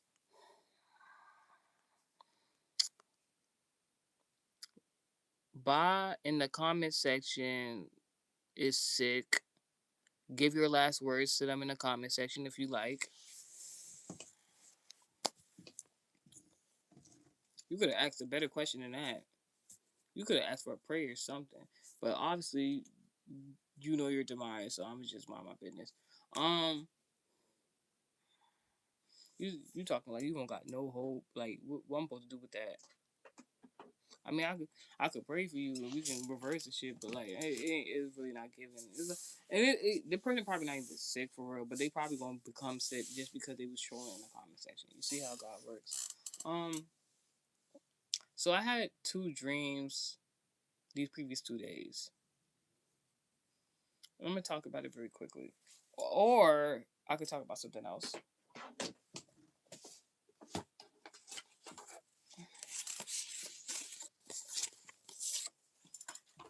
I'll do this another day. I'll do these messages another day.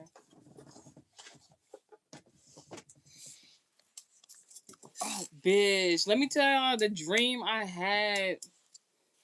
Let me tell y'all. I'm gonna just tell you the dream I had today. I'll do the other messages another day. I think it's like more important. I was gifted this, so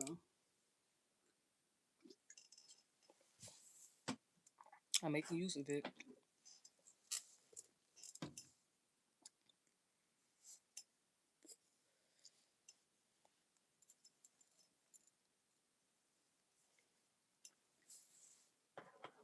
I'm surely making use of it.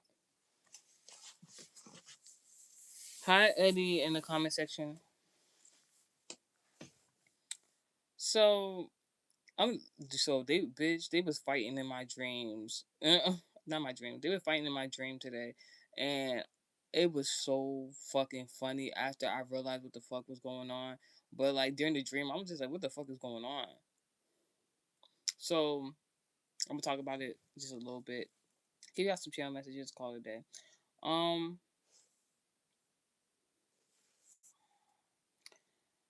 so the dream starts off.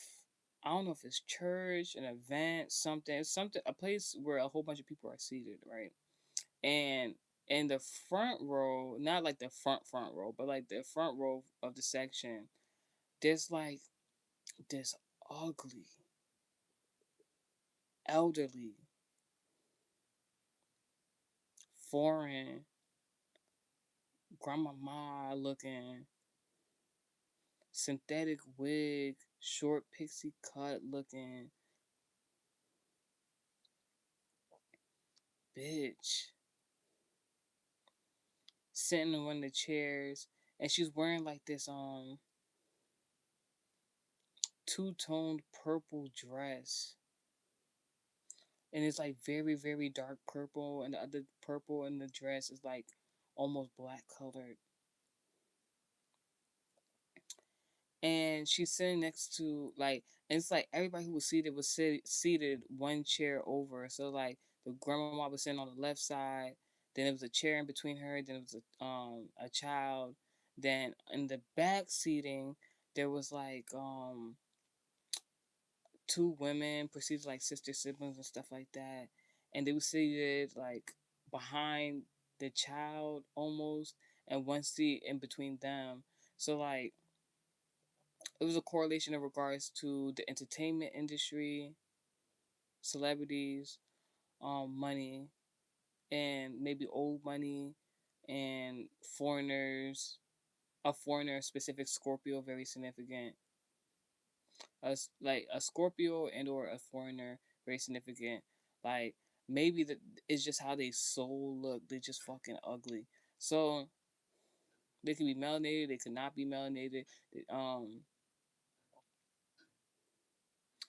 So long story short, like the mama in the dream, she was talking to the child. The child had said something, and the child was like, I don't know. They said something that wasn't like right. So the mama was like correcting the child. So when the mama was correcting the child, those two sister siblings, like they just like it was Aquarius and a Leo. They just started telling mama like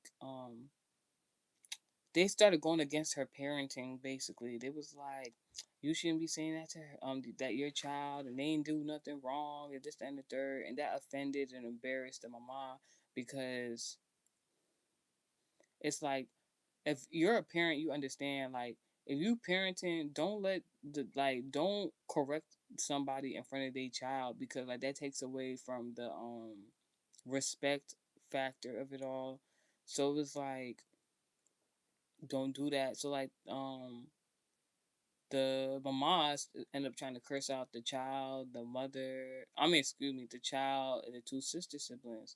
This could be two women who have the same zodiac as you. If you're a mother figure, if you're a mother figure, like actual mother, or if you have the zodiac prominent placements, sun sign placements of Virgo, Cancer, Pisces, and Capricorn. This doesn't have to essentially have to do with a child. This could have to something to do with some new money you just came into. You could have two women who have the same sun sign zodiac as you, like I just mentioned, and they could be a celebrity. They could be in the entertainment industry. They could be a Scorpio, and they try and tell you how to do some shit with your money, tell you how to do some shit with your child and their upbringing. They trying to embarrass you and something like that. You gonna curse them the fuck out. You gonna curse them the fuck out. You might actually fucking curse this person. This person might actually curse themselves by trying to tell you some shit, not knowing your rank in the spiritual.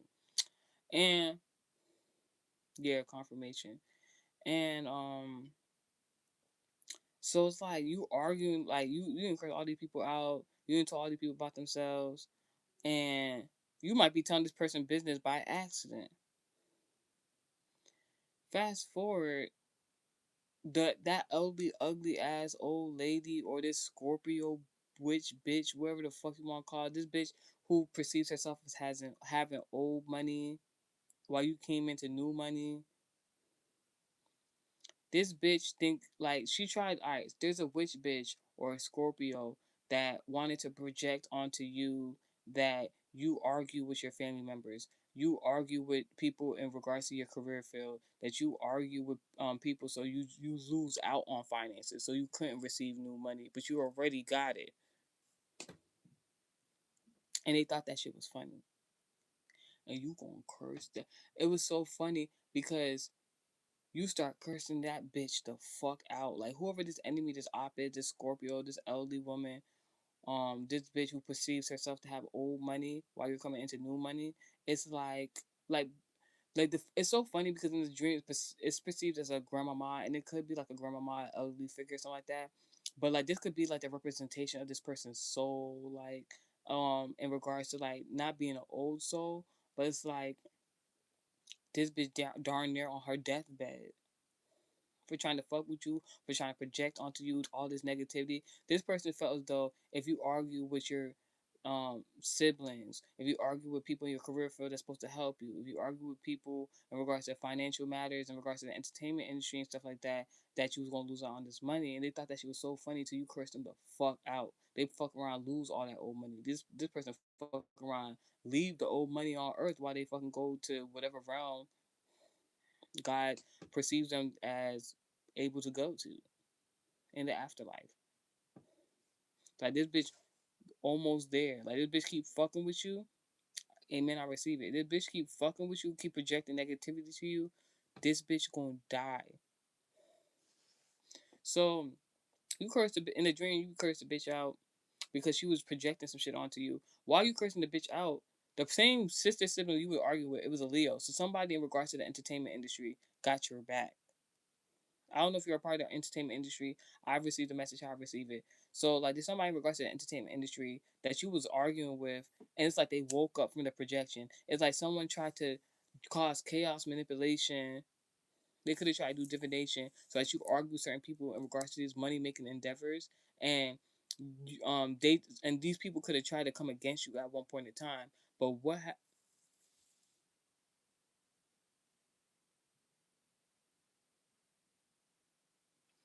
Zigzag 777 in the comment section, point of contact, 5 hours, something tragic is going to happen to you. User in the comment section asking about fellatio, you gonna lose your genitalia. Point of contact, 5 hours, something's going to happen to you. Hey Carter, how are you? In the comment section, I just got a message that says payment returned. Thank you, I received. T Galloway in the comment section, I know of somebody with that. Thank you. Thanks for all the love. Galloway in the F Galloway in the comment section. I know somebody with that last name. I don't know if this is you who I'm perceiving it to be, or somebody else using your name, or somebody within your family. You just cursed your whole fucking lineage, bitch. That same person with that last name had to motherfucking move across the fucking country because they was fucking around and found out. So while you talk about I look like I eat cats, big Virgo rising, bitch. I got the power of life and death in my hands, bitch. So be gone. Um, that's what you get for interrupting my motherfucking comment section. Zigzag in the comment section trying to tell me on my platform that they watching me how they think my intellect is. You find out in 5 hours, bitch. Cause you think that shit is funny. You can't. You're trying to disrupt the channel message. You wasn't even here for the intellectual conversation in the beginning of this message. So that really makes me think that you're a dodo, bird brain ass bitch or nigga. So I don't care. Argue me if you want to. Whatever I said is going to happen to you regardless. I don't care. I argue for fun. Let's get it. Keep arguing me in the comment section. Keep arguing with me in the comment section because God is seeing all of this right now. Because Gemini is the embodiment of the internet, and God definitely rules the internet. So keep arguing with me. Keep arguing with me. Because we're just gonna add on to the list. That's what God likes to do with my enemies. Add on to the list so we can make your punishment even more fucking severe. Severe. Keep arguing.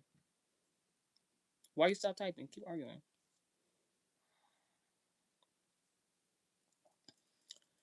Thank you, Sean. One in the comment section talking about I'm an intellectual being. Thank you, Sean. I hope you're not the Sean I think you are, but like, thank you. I appreciate it. Thanks for sending the love. Um, I've been hearing that name Sean a lot. Anywho, um, yeah. So in the dream that was narrated in regards to the channel message and 2D catcher message within this channel message. So someone in the entertainment industry that could have been that spell work could have been done on this person or manipulation of some sort so that this person doesn't work with you. Soon as this person realized that who the actual person is that's been like trying to puppeteer all this projection of like arguing and bickering with you and them about some money. When they wake up from that shit, this person got your fucking back. Amen. I receive it. This person was like, yo, in the dream, like literally, this Scorpio or this elderly woman or whatever the case may be, this witch bitch, like was laughing. Like it's like this bitch think it's funny for you to be like going at it, arguing, bickering with people who's supposed to be helping you, and they know they're supposed to be helping you, and that's part of the manipulation that they tactic they was doing. They wanted to see that shit happen, so they thought that shit was fucking funny. And you cursing this bitch the fuck out, all right? You're already doing this, and as you're simultaneously doing this, your ally, the person you was bickering with, or the person that was perceived to have a problem with you, that's actually your ally. It's like written in the books. It's like fated, destiny. God was like, this person is destined to fucking help you. Amen. I receive it. This person wake up from the spell, be like, oh, it's not you. It's that. Hit the dislike button if you want to, because you can't hit it after you die, bitch. So, because zigzag in the comment section still like you took about like half an hour to fucking reply. Shut the fuck up, bitch. Now back to what I was saying. So like this person who wanted to like manipulate the situation to go against another person could have even tried divination. All right, I'm gonna stop replying. Matter of fact, nobody like you know what, because like he really like pissing me off. Like he's not pissing me off, but he's making me mad, and like it's not even called for like this message. Tyler Vincent in the comment section says been listening for a few. She seems very smart with a good morals and personality. Thank you. I really appreciate you for that. I'm like I know people be like, oh yeah, I'm a good person. I'm a nice person. I really am. I'm very polite. I'm very nice. I like to listen to everybody. This is a public platform where we can all speak our opinions. But when you talking a whole bunch of fucking nothing, I really don't care for that shit. How do I?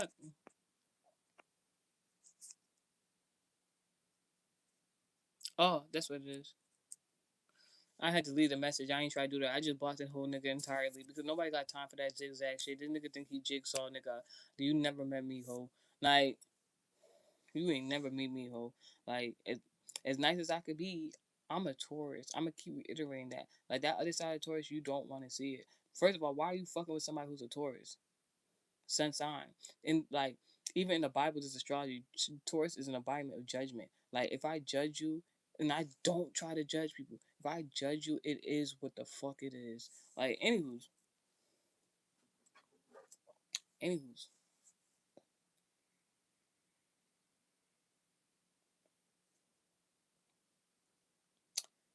So the same moment that you curse this bitch out because you already see what the fuck they doing and the manipulation, the chaos they're trying to cause in your life, and you're like in the motion of dismantling this Scorpio, this witch bitch, this elderly woman, whoever. It could be two or three people. Take the message how it resonates. Your ally that this enemy wants you to argue with, bicker with, whatever the case may be, they're gonna have your back. Not only are they gonna have your back in the dream, the fucking person was like, pop that bitch. Now, if you don't understand slang terminology, that means hit that person, whoop their ass. That means that means stop talking to them, just hit them. And this is a channel where I tell y'all all the time, I am not an advocate for domestic violence. I'm not an advocate for violence at all. I believe a lot of things could be handled with just conversation. Howsoever, I do have a past. I don't like to revisit the past. I'll be trying to steer clear of that because the thing is, all I gotta do is be like, God, send your baddest bitch in regards to any angel, archangel of the angelic realm, and they have no problem body jumping into somebody and getting this shit done. I don't care. That's what, like, you guys know how to use alchemy for real. You don't gotta put your hands on nobody. Use your fucking words. Use your prayers. Like prayer petitions. It will get handled. Don't worry about it. The more you worry about somebody, that's why I had to remove him from the chat. That zigzag person. The more you worry about someone, the more like you're letting them into your energy. I refuse. Like when you don't think about someone who's doing you bad, when you're not thinking about your enemies for real, specifically, the karma gets rendered every fucking time. It's already what? What's today? Tuesday. Tuesday, embodiment of Aries. This person is done by Saturday time. If not, I said within 5 hours. Something within 5 hours is going to happen to my enemy, and then like initially, but by the time of Saturday, that shit is going to be completed. You need to understand alchemy. This is why I try to teach you guys certain things in regards to astrology and zodiacs, because when you fully understand certain things, you know how to kind of maneuver. Now, so let the your ally like hit that person, beat them up, like exact words verbatim. She like pop that bitch, like pop him. Like, I was just like, dang. So in the dream, my ally told me to hit them. And I kind of was like, no. I kind of told him no. Like, I don't want to do that. Like, this person, they being rude, they being funny, they think this shit's a joke. I was like, no. Like, I'm a lady. Like, without saying, like, just like mindset. It's like, I'm a lady. I don't have to, like, stoop to their level. I don't have to do any of that. So I'm just like, you know what? And then the scene changes to a circular table. So the circular it's a circular table at a party or an event or something like that. And that same woman who was snickering and laughing is the Scorpio, or the elderly woman or the witch bitch. Take the message how it resonates. Sitting at a circular table. Circular tables indicate a ritual. So this person tried to do divination, or they try to use manipulation to put you within a fighting ritual. All right, this is given. I already said Scorpio. The other magical sign is Aries. Today is Tuesday, symbolic of Aries. So somebody could have wanted to start proms with you on a Tuesday. Somebody could have tried to do divination or witchcraft to incite some sort of chaos in your life, where you be fighting people or people be arguing with you or something like that. Access to fuck denied.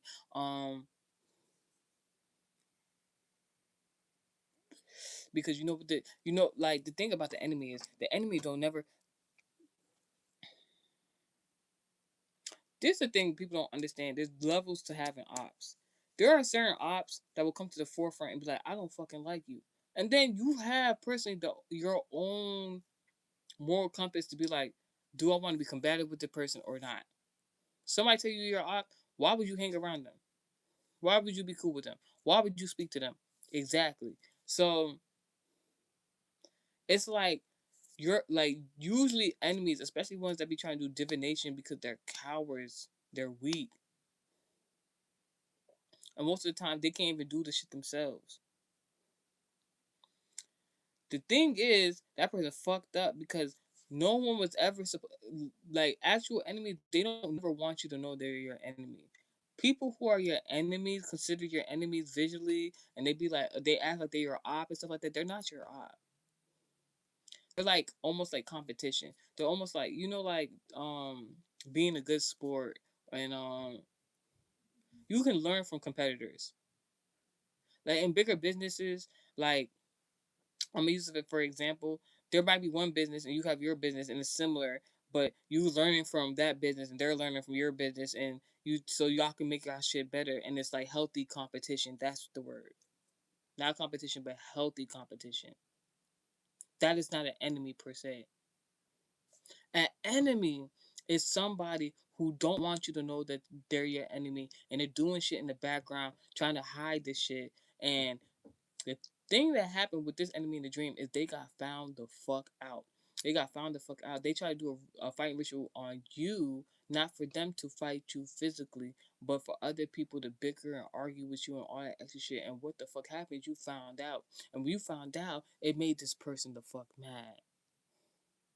Like, I had a particular dream. I might talk about it on this live. I had a particular dream the other day, and television, the comment section says, "Do your thing, don't listen to haters." I surely will not. The thing is, I had a dream the other day, and literally somebody not related to me who was told me they was unalive by somebody in their family came to me and told me what the fuck was going on with their family, kind of like help me type shit. No, help me Howard type shit, but like, and like I told the people who need to know the information. And since then, like not now, but like for the previous 2 days while I was going on, like this person, like my eyes just was feeling irritated and it was like tearing up and shit like that. I'm like, my tears will be my enemy's tears. Like this bitch was so fucking mad that I was telling people what the fuck I seen, but the whole time in my whole heart, how I feel, I don't even care to get no message like that. That person was not even a blood relative of mine. You know how so much, you know how bad of a person you gotta be for someone to skip over their family members and go to somebody who they not related to and relay a fucking message for your family, bitch. You know how bad somebody want to get you got in the afterlife who's related to you. Fuck out of here with that shit, man. That negativity. Fuck off with the negativity, man. Anywho's,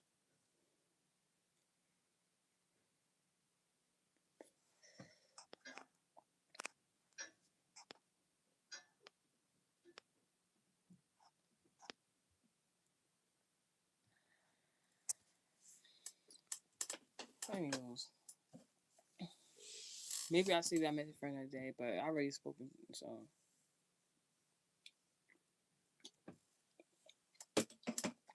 Anywho's, let me hurry up this message before 10, so.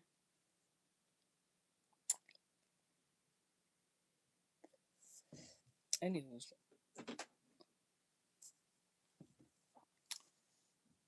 So, basically, when this person found out that you found out that they your op, they got so fucking mad. Like, they wanted to come fight you themselves. And, like, they was squaring up at the fucking table. So now it's like their divination against your divination, your word of God against theirs, and I'm pretty sure they're not of God. You almost done? Yeah, almost done. Mm-hmm. So basically, long story short, just the funniest part of the fucking dream. Because like this person tried to incite fighting in your life, bickering, unhappiness and shit like that. So like after they were squaring up in the dream, you know, I was squaring up with that person in the dream replicated because I found out they was odd. And they was trying to project onto me all this dumb shit. And I didn't care for it. Mind you, before that part of the dream where they was squaring up and shit like that, too much have resonate. Like somebody got mad at you because you found out they are odd. They found out you found out they are enemy and they got mad at you because they thought it was supposed to be a secret.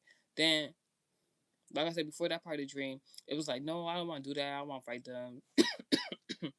Excuse me. Death is next to my enemies. Howsoever, your your allies like, no, you have all right. Like beat them the fuck up. Like beat them the fuck up. Like whether it's a spiritual sense, whether it's in physicality. I'm not promoting violence. I'm just saying. Because whatever this person was trying to do in the background really was trying to put you in a bad situation, was trying to fuck up your finances, all types of shit. So like your people's just telling you you can fuck them up if you want to. So fast forward. So I walked to the like there's like a behind where the seated area was, I walked to like this hallway. Now hallway represents aisle. Aisle represents um marriage. Like, so walking towards like your divine counterpart, walking towards, you know, fulfillment and marriage and stuff like that. It was like, because like this hallway, it was like beige colored and like the light was so bright in there. It was so beautiful almost. And it's like you're walking into something good, and this person try to do all this like projection to try to like delay it or stop it, and they can't. All you had to do was be like, I'm not doing this with you, and leave them. All you had to do was leave a particular person, and everything is still back on track, how it's supposed to be, back on course, back like nothing changed. Like you just went about your business. So you're on the way to like a relationship, being married, fulfillment.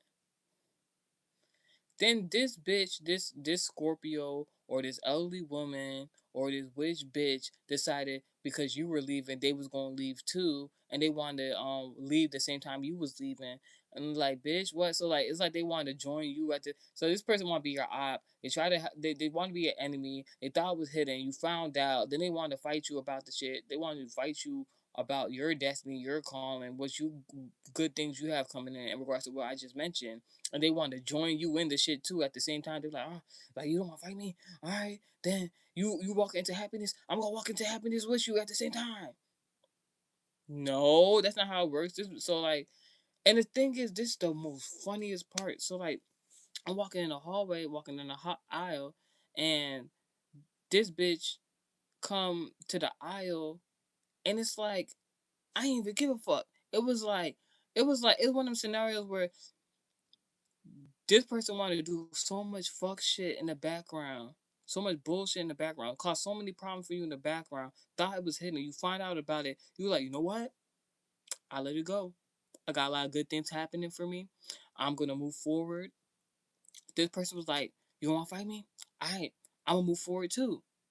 So like it's like parallel, like you're walking into something good in regards to relationship and marriage. You're walking I receive it. You're walking into something good in regards to fulfillment and things of that sort. Just good things. And then this person starts perceiving himself to do the same exact thing that you're doing. So like this person comes into the aisle parallel to you with the ability to earn good things, with the ability to have fulfillment, with the ability to have a relationship and go into marriage. But then this dumb ass bitch tries to like bump you, side sweep you, like she was like you walking, you not giving a fuck about this person. This person like, like bitch, like yo in the dream, boop boop boop boop boop boop boop boop. Fuck is you talking about? Fuck is you talk? Boop boop boop boop boop boop boop. I'm not fucking playing. Like when I say I beat that bitch down, like the channel song was like Chris Brown, take it down. I really wanna take it down.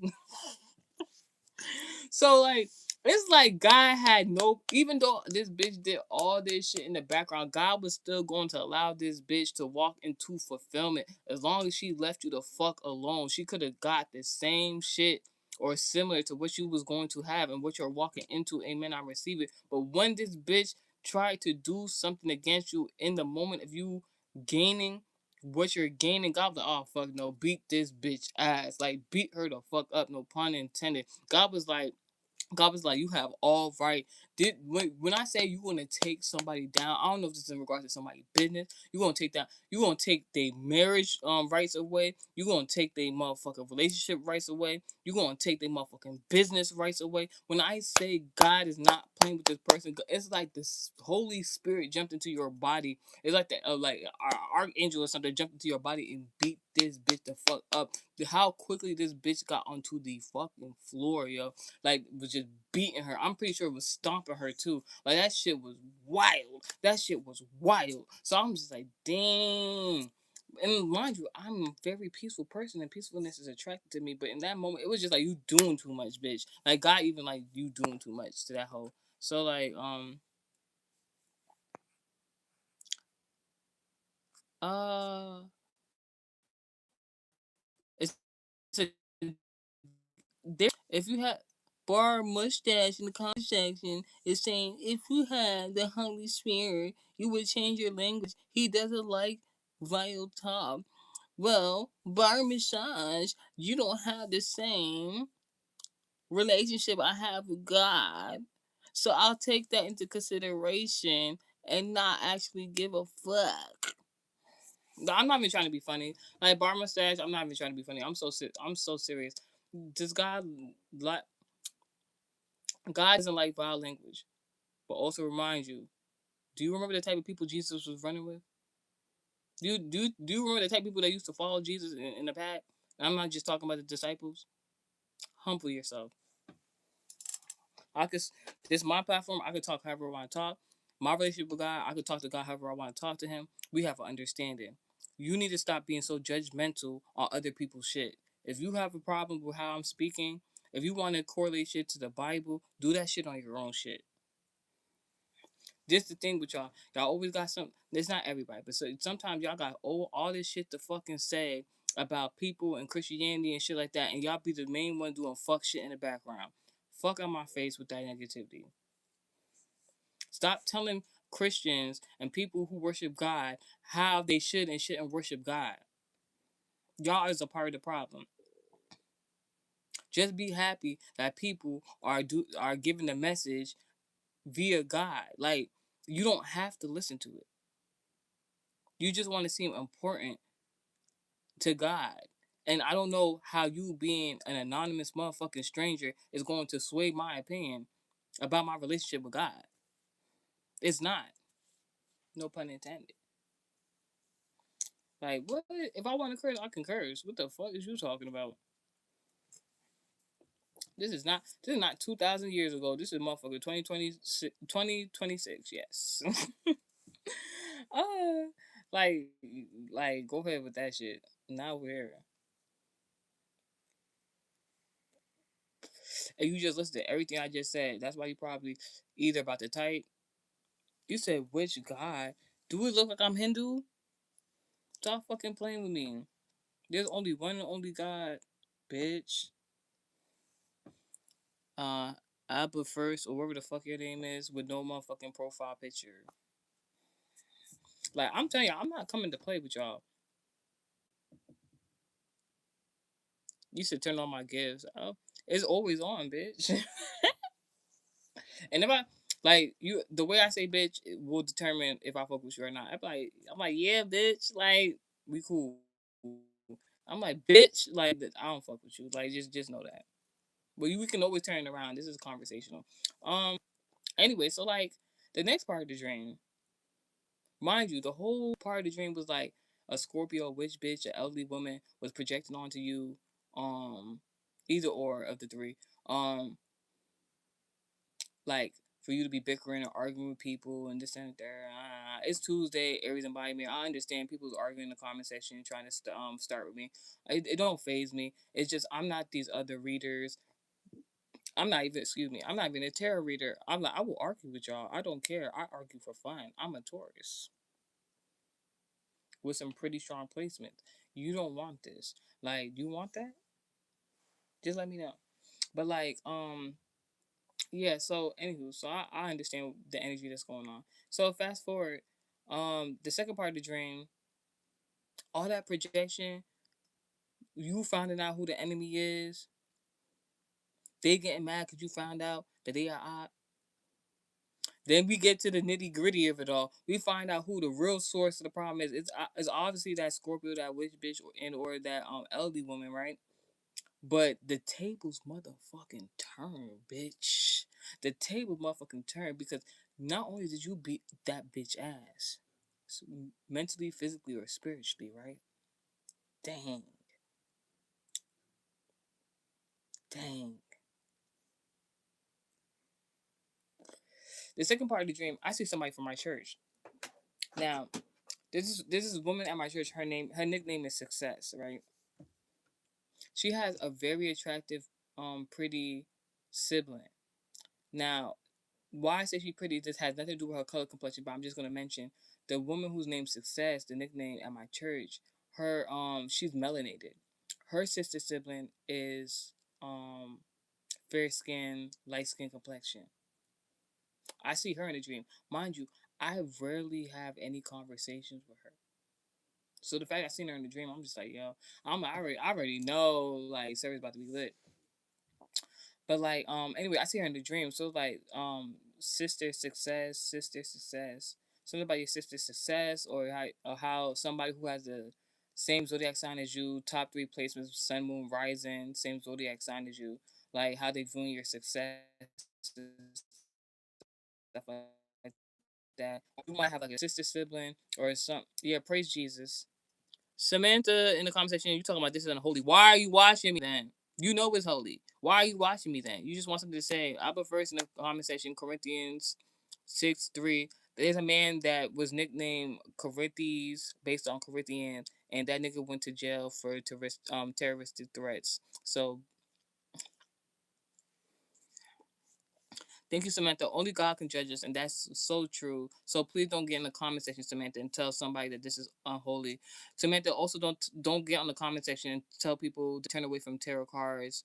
Or actually, no, Samantha. Yes, tell people to turn away from tarot cards. That is actually absolutely true. As you see, I have no tarot cards, and I'm not a tarot card reader. That is a beautiful message because the enemy is definitely in that deck, and they getting. Now, Samantha, you want to leave?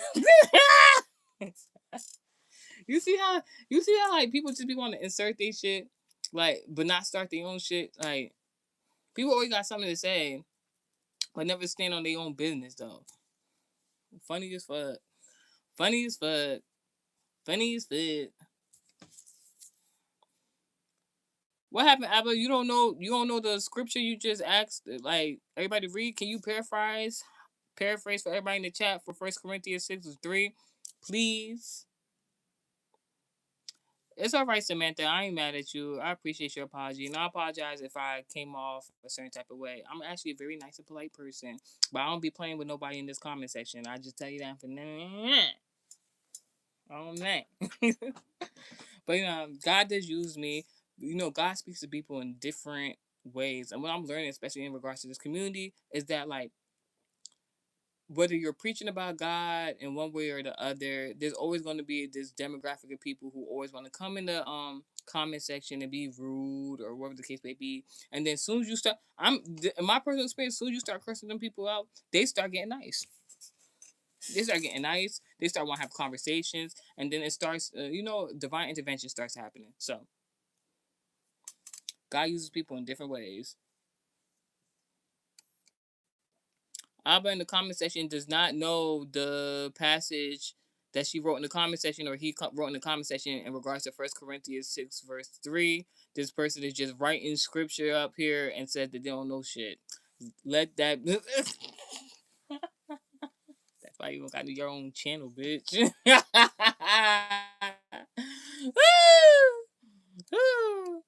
I was talking about Google is free. What the fuck I like looking up Google and I'm on live, bitch. With your no profile having ass.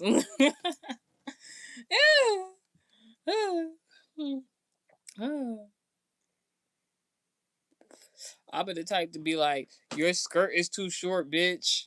You're a heathen. Like Abba in the comment section, I don't give a fuck what you wrote, Abba. You could fucking go suck a fucking op dick, bitch. I don't give a fuck. Like you don't like. I don't give a fuck. Argue me in the comment section if you want to. I don't care. Guys, my witness. I don't care. God, my witness. I don't care. I don't care what you wrote. I don't care what you said. Like that shit don't even apply to you, bitch. I asked you multiple times while you're trying to get free comment section airtime to paraphrase for everybody in the chat. If you really want to be God's messenger, while you're in the comment section being funny about whether people don't excuse me, whether people are of God or not of God, and you're putting in Bible scriptures trying to be funny. If you really want to spread the word, you would have paraphrased that motherfucking scripture verse for everybody in the comment section to read.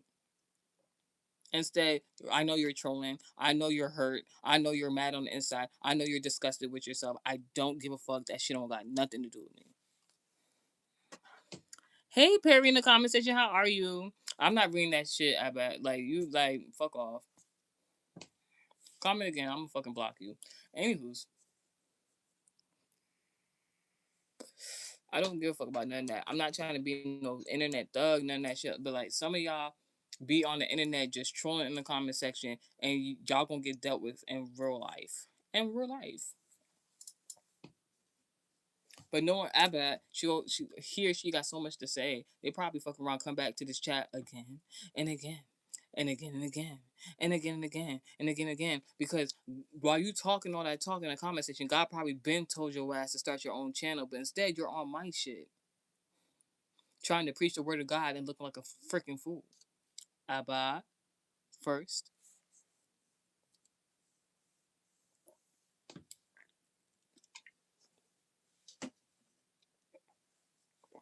Abbott so mad. Abbott first in the conversation so mad. Typing so fast. Miss misspelling shit.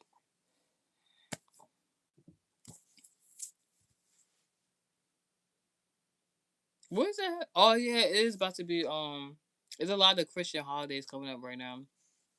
Don't get whooped by Jesus, bitch. Because like I'm not Jesus, but like and I don't want to go through whatever he went through, but like it like I'm not saying if it was me, like God forbid have mercy on my life, I would never. But like I niggas that whipped me, I would have came back with the whip, bitch.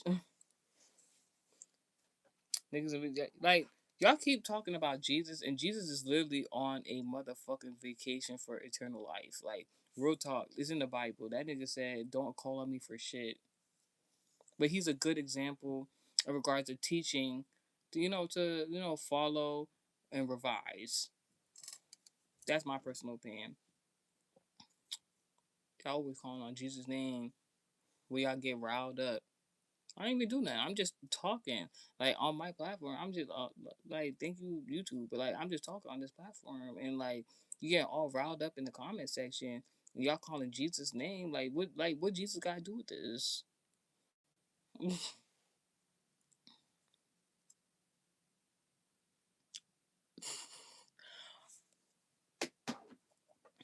Anonymous, anonymously 4702. Congratulations. They just came out of their closet and they just want to let everybody know that they're gay. They're part of the LGBT community. Congratulations. Congratulations. We appreciate people who stand their truth. Congratulations. Elevate in the conversation. I am a Christian. I'm not the conventional Christian. Um, if you talk rude to me, I will curse you the fuck out. Or I would choose the humble road and I will, go about my business. There's no in between. There's no in between.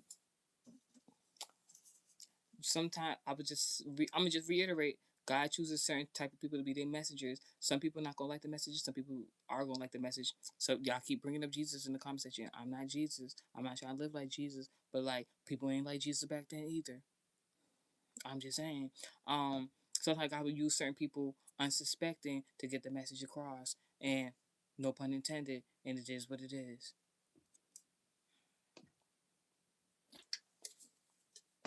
So the second part of the dream, basically, after all the projection was done, after you figured out who the fuck was projecting on you, after the people then woke up from the spell, the manipulation of they would be manipulated to even go against you, and now they like that they woken up from it, now they're on your side once again because they were destined and fated to work with you, collaborate with you, help you in some sort of way, right? After you then beat this bitch up in the spiritual, mentally, physically, spiritually, wherever the case may be, right?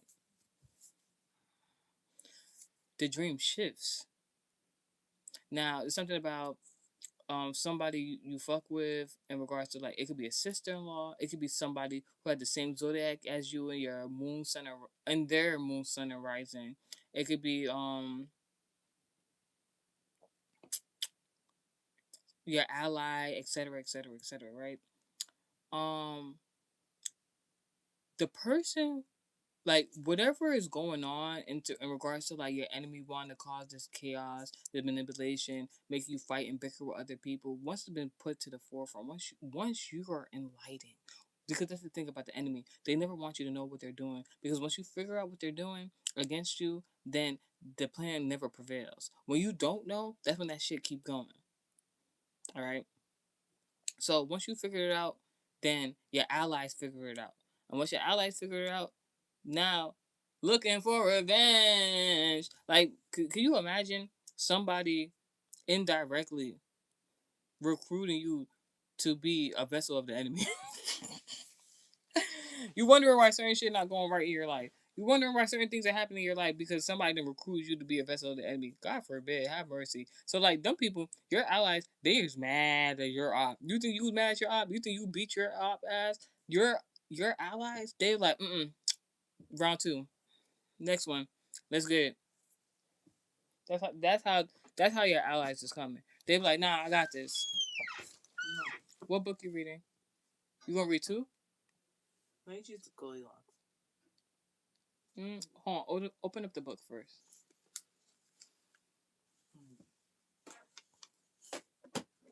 I just want open up the book. Let me see when the reading pages. Let me see. All right, that's fine. Go ahead. You can read it. Make sure you use your phone or the computer. Thank you. Anyways, I need the phone.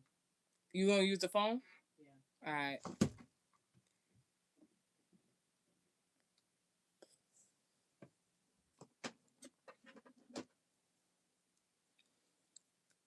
Elevator in the comment section.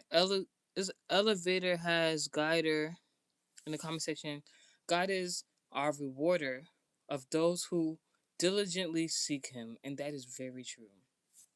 Thank you for that input. Appreciate you. Um. So yeah, once you figure it out, once you figure out who your op is, your enemy is, what they were trying to do against you, your allies then, you know, also realize, and you don't forgot to fight that person. You don't forgot to do too much after that.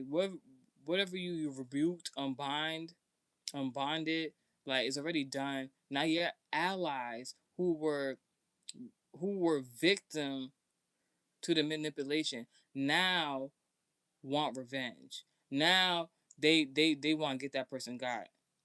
So if that your enemy thought you beat them the fuck up mentally, physically, and spiritually, they now your allies are coming to finish them off. Like so, and it's something about your success. Like this person was trying to like disrupt your energy in regards to your success. That because whatever reason it irritates the fuck out of them that you're so successful. And amen, I receive it. No, just smile away. Anyway, so your ally, it's like you finished beating them up. They was on the floor. Then your ally, I didn't see no like tag in or anything like that.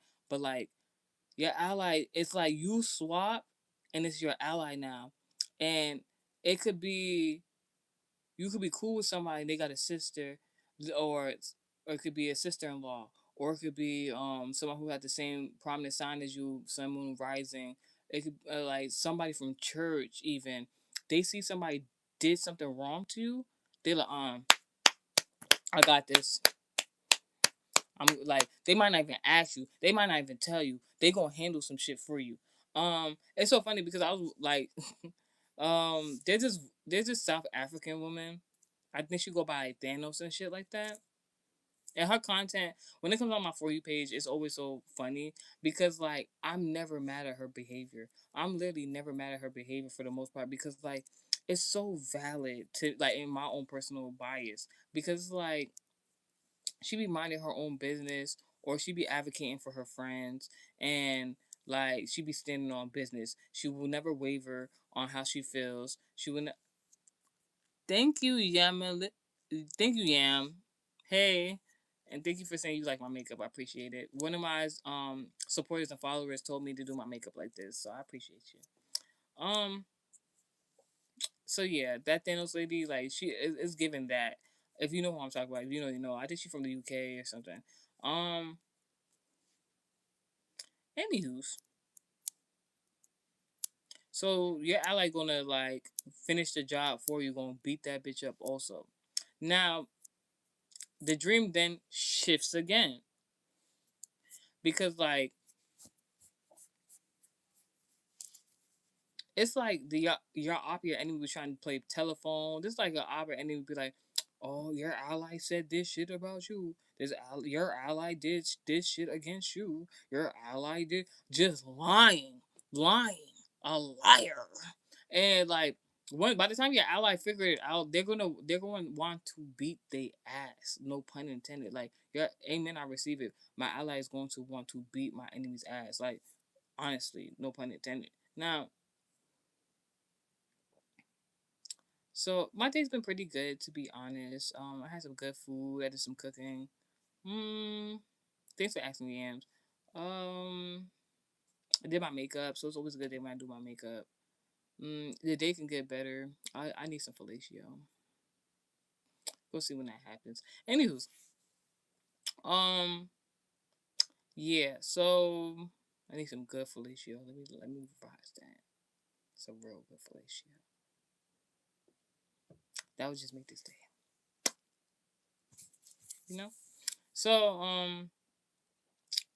mm, so anywho's,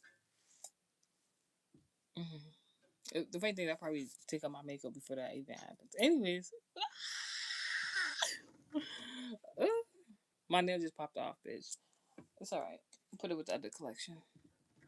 So, ooh, bitch. So like my nails was popping off the other day. So like, um, so I know press on nails are now like trending. They weren't as trendy before. They'd be considered childish. But like I use press on nails for a spiritual reason. I don't try to correlate it to a spiritual reason all the time. I just like to put them on because it's like less expensive and like to be honest, the designs are super cute. So for my beauty vlogs and stuff like that, I do my press on nails. But for spiritual reasons, when my nails pop off, they tell me certain shit. So this one just popped off, so we just gonna let I'm just let you know. So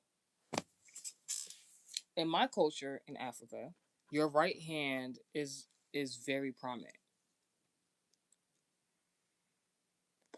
I'm gonna teach y'all something. So your left hand is your marriage hand, right? Your right hand is very prominent in my culture, and it's a spiritual hand. On my what would be considered my ring finger on my right hand, I have a beauty mark there. So it indicates about my spiritual gifts and stuff like that. And it's in correlation because I'm a Virgo rising. So like I don't care to tell y'all that, but like so it's very significant in regards to my partnerships and stuff like that.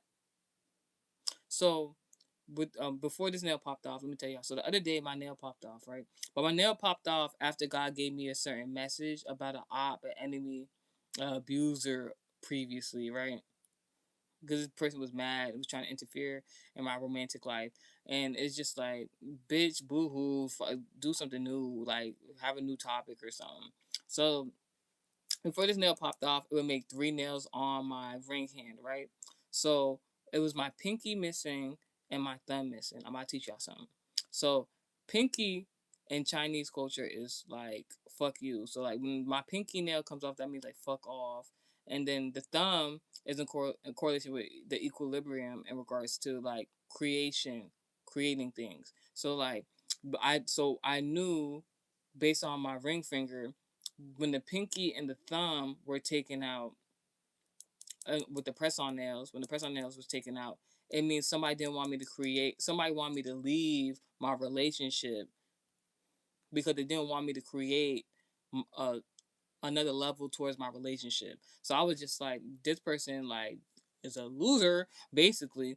Not since this nail just popped off right now.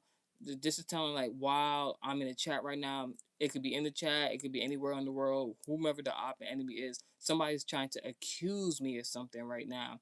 And it probably them people I done told in the chat that I said, y'all got 5 hours to some bullshit happen to you because you want to troll. Anywho's, now on my right hand, the spiritual hand, right? So I have three nails that popped off after God gave me that message about that op and enemy. So it was the thumb, the middle finger, and the what would be the spiritual ring finger here, right? Before I get into that, back to this ring finger, right? The three nails that was on was the ring finger, the middle finger, the symbolic of, and the index finger. So so before this nail had popped off, so somebody's good. So you have 17, 18, 19, 20. Wait a minute. I like your eyeglasses. The orange. They orange. Oh my gosh, no. I'll take it. Abundance, I will take it. So 17, 18, 19, 20. You got 13 minutes. Okay. So yeah. So before the So basically, right now, somebody's trying to interrogate either me or my man. Somebody's trying to figure out who I'm dating, and it's like, who got time to be doing all that? Anyways, somebody who don't got a dating life, somebody who don't got somebody who loves them, basically. So yeah, so the three fingers before this nail had popped off was all here. The ring finger, which means I'm with the person I'm supposed to be with, and this person views we have the same ideals in regards of our relationship. The middle finger, the fucking finger, is still intact. It means like we gonna fuck tonight, we gonna fuck tonight, we gonna fuck tonight, we gonna fuck every time, me and my man. And yeah, he already knows I'm the one. Mm, mm, mm, mm, mm, mm, mm. Mm, mm, mm, mm, mm, mm. Thanks, lad, in the comment section. I will stay blessed. You take care. No Drake. I don't know why you asking if I'm gay, Lamir, but I'm not gay for you. I'll tell you that. Now, going back to the spiritual finger, right? I only got two nails on here. It's the fuck off nail, like fuck you nail, and it's the pointer finger. So the thumb, let's talk about the thumb, the middle finger, and the ring, what would be considered the spiritual ring finger over here. And I don't do spiritual marriages, so there ain't no spiritual ring here. It's in regards to my spiritual gifts. So this would indicate that in regards to sex magic, in regards to divination, like I'm literally whooping my enemy's ass. They like, yo, like lean up a little bit, hold up a little bit, like because they're getting fucked up right now. That's the reason why the nails over here, they're like the shit I'm doing effortlessly. I'm not gonna have to try. I don't gotta mix no shit up necessarily. It's fucking my enemies up. They was like, nah, like you need to calm down. That's why these nails is like this. Now, the only two nails that's up and still on is the pointer finger and the fuck you finger. You know, fuck you in the Chinese, you know, from the Chinese, it means fuck you in the middle finger, right? So this means that the pointer finger is like, whoever I accuse of being my enemy is true. Fuck you means, bitch, I curse you if you're my op. So it's not ironic that the middle finger, this could be somebody that wants to actually have sex with me. This could be somebody who tried to do sex magic against me, and then at the same time don't want me to do sex magic against them, even though they try to do sex magic against me. So like, they're going through some shit right now. Peep the finger. Peep the finger symbolic. Peep the sim. They probably play Sims. Peep the finger symbology, or they live life. They live life like Sims. Peep this finger symbology, yo. And Capricorn placements ain't nothing to play with, bitch. Somebody try to do witchcraft and that shit. Reverse. Because these the only two nails. Dream on, dream on, dream on. Probably attacking them in the dream state, bitch. And I'm awake. I'm sorry, like my gifts are like awesome. I thank God each and every day. See, if you get a good relationship with God, He starts revealing to you your capabilities. All right, when He reveals your capabilities, you can laugh, bitch. You can laugh like you, you don't gotta do too much. If you know your birth chart, you know your capabilities. If you got a good relationship with God, you know your capabilities. Like so, anywho's back to the dream I was talking about narrating. So your ally found out that they were being used as a vessel of the enemy, indirectly from the actual enemy, and they got mad, so they're gonna beat your enemy's ass mentally, physically, spiritually for you because your enemy was trying to block your success. The dream shifts, and then it's a home situation. And it was a nice furnished home. I ain't gonna hold you, it was a nice furnished home. Now, the dream starts off, there's about there's a whole bunch of women, the Haitian. So this can be either be Haitian women of a family, or somebody was doing voodoo, and you're gonna hear a message about that. You're gonna hear about it, some shit like that. So these women, these Haitian women, they run inside the home because the narration of the dream is like they heard that the enemy was fighting one of their own. All right, keep this in mind. Mind you, your ally already beat your enemy the fuck up for you after you beat them up already. So the end. So this Haitian family of women, or a woman could have went to a Haitian practitioner to go against you, and they're hearing word about what's going on, like because you need to understand when someone tries to do divination against you, it is a secret. You're not supposed to know. Once you know, you can put things in the you can do prayer petition, rebuking, binding. I'm African. Like Africa's a third world country. Also, you talking about Haiti's a third world country. Talking about a comment deleted. I don't. Anywho's, it's like if you foreign, you know there's certain types of divinations out here. I'm just giving y'all a channel message because one thing might not correlate to each person. Take the message how it resonates. So yeah, these Haitian women running through the door. So like that's what I was trying to say. So like your enemy could have hired a Haitian practitioner. Your enemy could be Haitian or come from a Haitian family or background. Your enemy could have tried to do voodoo on you. Now, if it is a practitioner that was involved, a third party, right? The practitioner, you gotta understand something about practitioners. When you go to practitioners to do divination against people, the whole premise of the practitioner doing the divination is that knowing, because usually practitioners will look into the spiritual things if they're even able. Good practitioners will know if they're even able to attack a certain person. The false practitioners will just do shit all willy nilly. No pun intended. This practitioner, practitioners, they're not supposed to be involved in the divination. They're just doing a service. The moment you try to catch the practitioner up in some bullshit, if this shit get found out, um, the person finds out about their enemy, they do it back to center. The practitioner like, I don't got nothing to do with that shit. The practitioner will put all that shit on you. You need to fucking know that shit. Practitioner don't play no fucking. Practitioner don't want no smoke with nobody.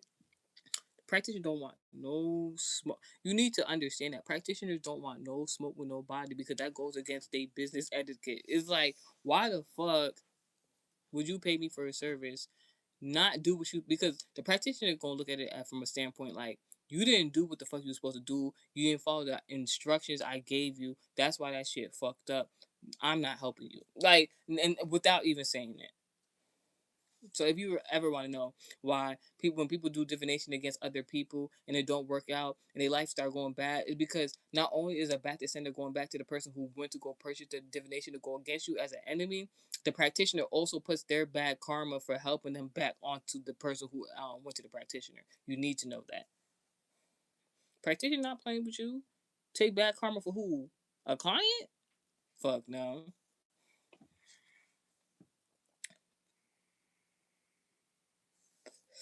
Nigga said cool story.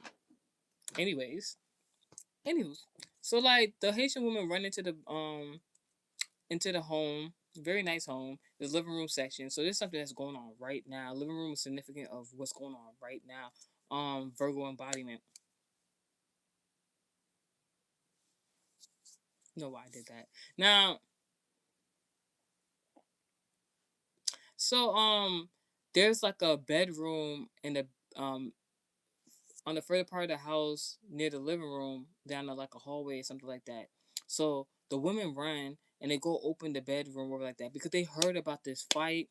They heard about the enemy being exposed. They heard about this ally coming to come fight you. Come to find out the ally is somebody who's cool with. So this is a situation where I got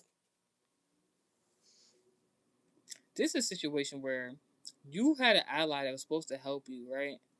Supposed to be on your side, but they switched up on you. And when they switched up on you, they went with your op, your enemy, right? To go against you. And when all was said and done, when shit wasn't working out, your op and your enemy most likely turned on the person who's supposed to be your ally. And that made the person who's supposed to be your ally mad as fuck. Was like, now I'm about to beat you up.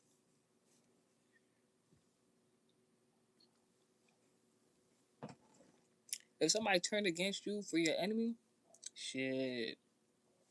Them bitches, no shade. The Haitian women, they opened the bedroom door, and this is about some sex magic. This is over some sex magic, some sex. This could be prevalent to like some music. If somebody's in the music industry, those three topics are very significant, individually or combined or either or. So these Haitian women went to go see what was going on, open the bedroom door, see what was going on. This could be somebody trying to tap into your energy, see what the fuck going on, because it all this. It could be a whole bunch of like the voodoo then reversed, the witchcraft then reversed back onto the enemy, and they got some chaotic shit going on, and they can feel it, they sense it. They could be doing divination to see what the fuck going on in the spiritual, and they taking a fucking look because is a Haitian person or somebody who did voodoo, somebody who did witchcraft or like love work, some shit, and it went back to fucking sender in like a very chaotic way. So they need to know what the fuck is going on, so they know like what's going on, and it could be somebody they're affiliated with. This could be somebody who's affiliated with. All right, hear me out. You have somebody who's supposed to be an ally, a help to you. They decided to turn their back on you and go work with your op your enemy. Once you expose your op your enemy directly or indirectly, that put your previous ally, the person who turned their back on you, in a very tough position because now they have to be brought to the forefront to be exposed also. And your enemy ain't never give a fuck. Ain't never gave a fuck about your the person who's supposed to be your ally to begin with. They just want to use them as a prop for as a vessel for the enemy. That ally that's supposed to be your ally to turn their back on you found out this person ain't never gave a fuck about them and wouldn't mind putting them to the forefront to frame them, to make them look bad, to put all the bad karma on your the person who's supposed to be your ally, your of help, right? When that person who's supposed to be your ally and they turned their back on you, went to that enemy and found out this person was making them the scapegoat, they got so fucking mad they wanted to fight. This bitch put on they opened them women opened the door to see what the fuck was going on in that bedroom. This bitch had a ski mask on.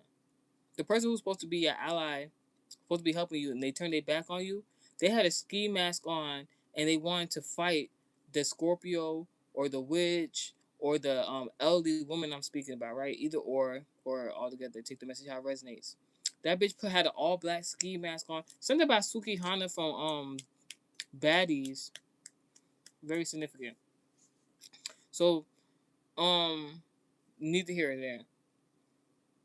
This bitch had an all black ski mask on. They opened the door to see what the fuck going on. It's one of them situations where like, so the person was supposed to be your ally, right? When they found out that your enemy was exposed, and then like your enemy was gonna throw them under the bus, they thought they can discreetly, handle the situation behind the scenes. They thought like, you know what, like I'm not going down for this shit, so I'm gonna have a conversation with this person. The conversation will go a certain type of way.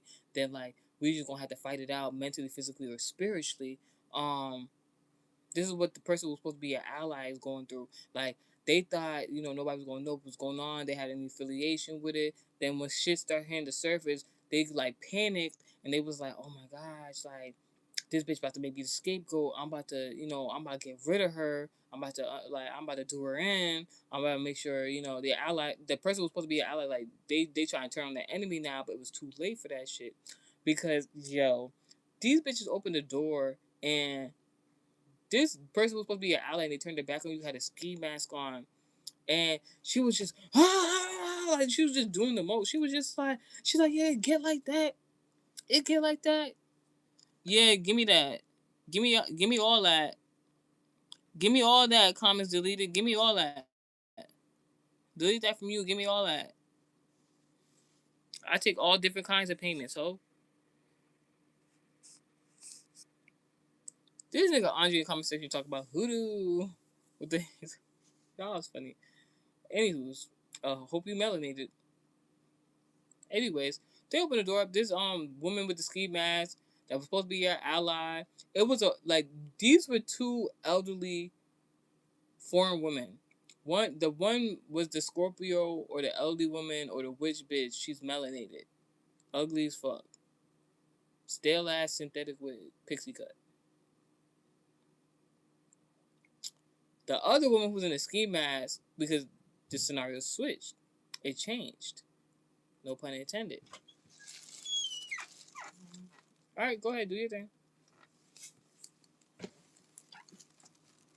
He's here. No, you can go that way. Fine. You keeping lights on or off? All right, go ahead. It's fine. Delete. So the woman in the ski mask was lighter skin, fair skin complexion, elderly Haitian woman. I don't know why it's significant. These two women you need to know is like petite in size. They're like slim, petite size. All right. So the Haitian woman was supposed, the elderly woman, petite in size, who was supposed to be your ally, but turned their back on you, and now they're being used as a scapegoat for the enemy, and now wants to fight your enemy because they don't want to get found out or be a part of the bullshit or the reversal or the back to sender. This bitch, she in the room with the ski mask on. She's like, it get like that. Let's keep going. I'm gonna keep going. I ain't gonna hold you. The other foreign woman, the melanated one, she on the ground. You would think she had got fucked up. You would think the enemy had got fucked up by the person they were trying to use as a scapegoat. These women came into the room and they took a good look at the lighter skin, fair skin complexion, Haitian woman, elderly woman with a ski mask on.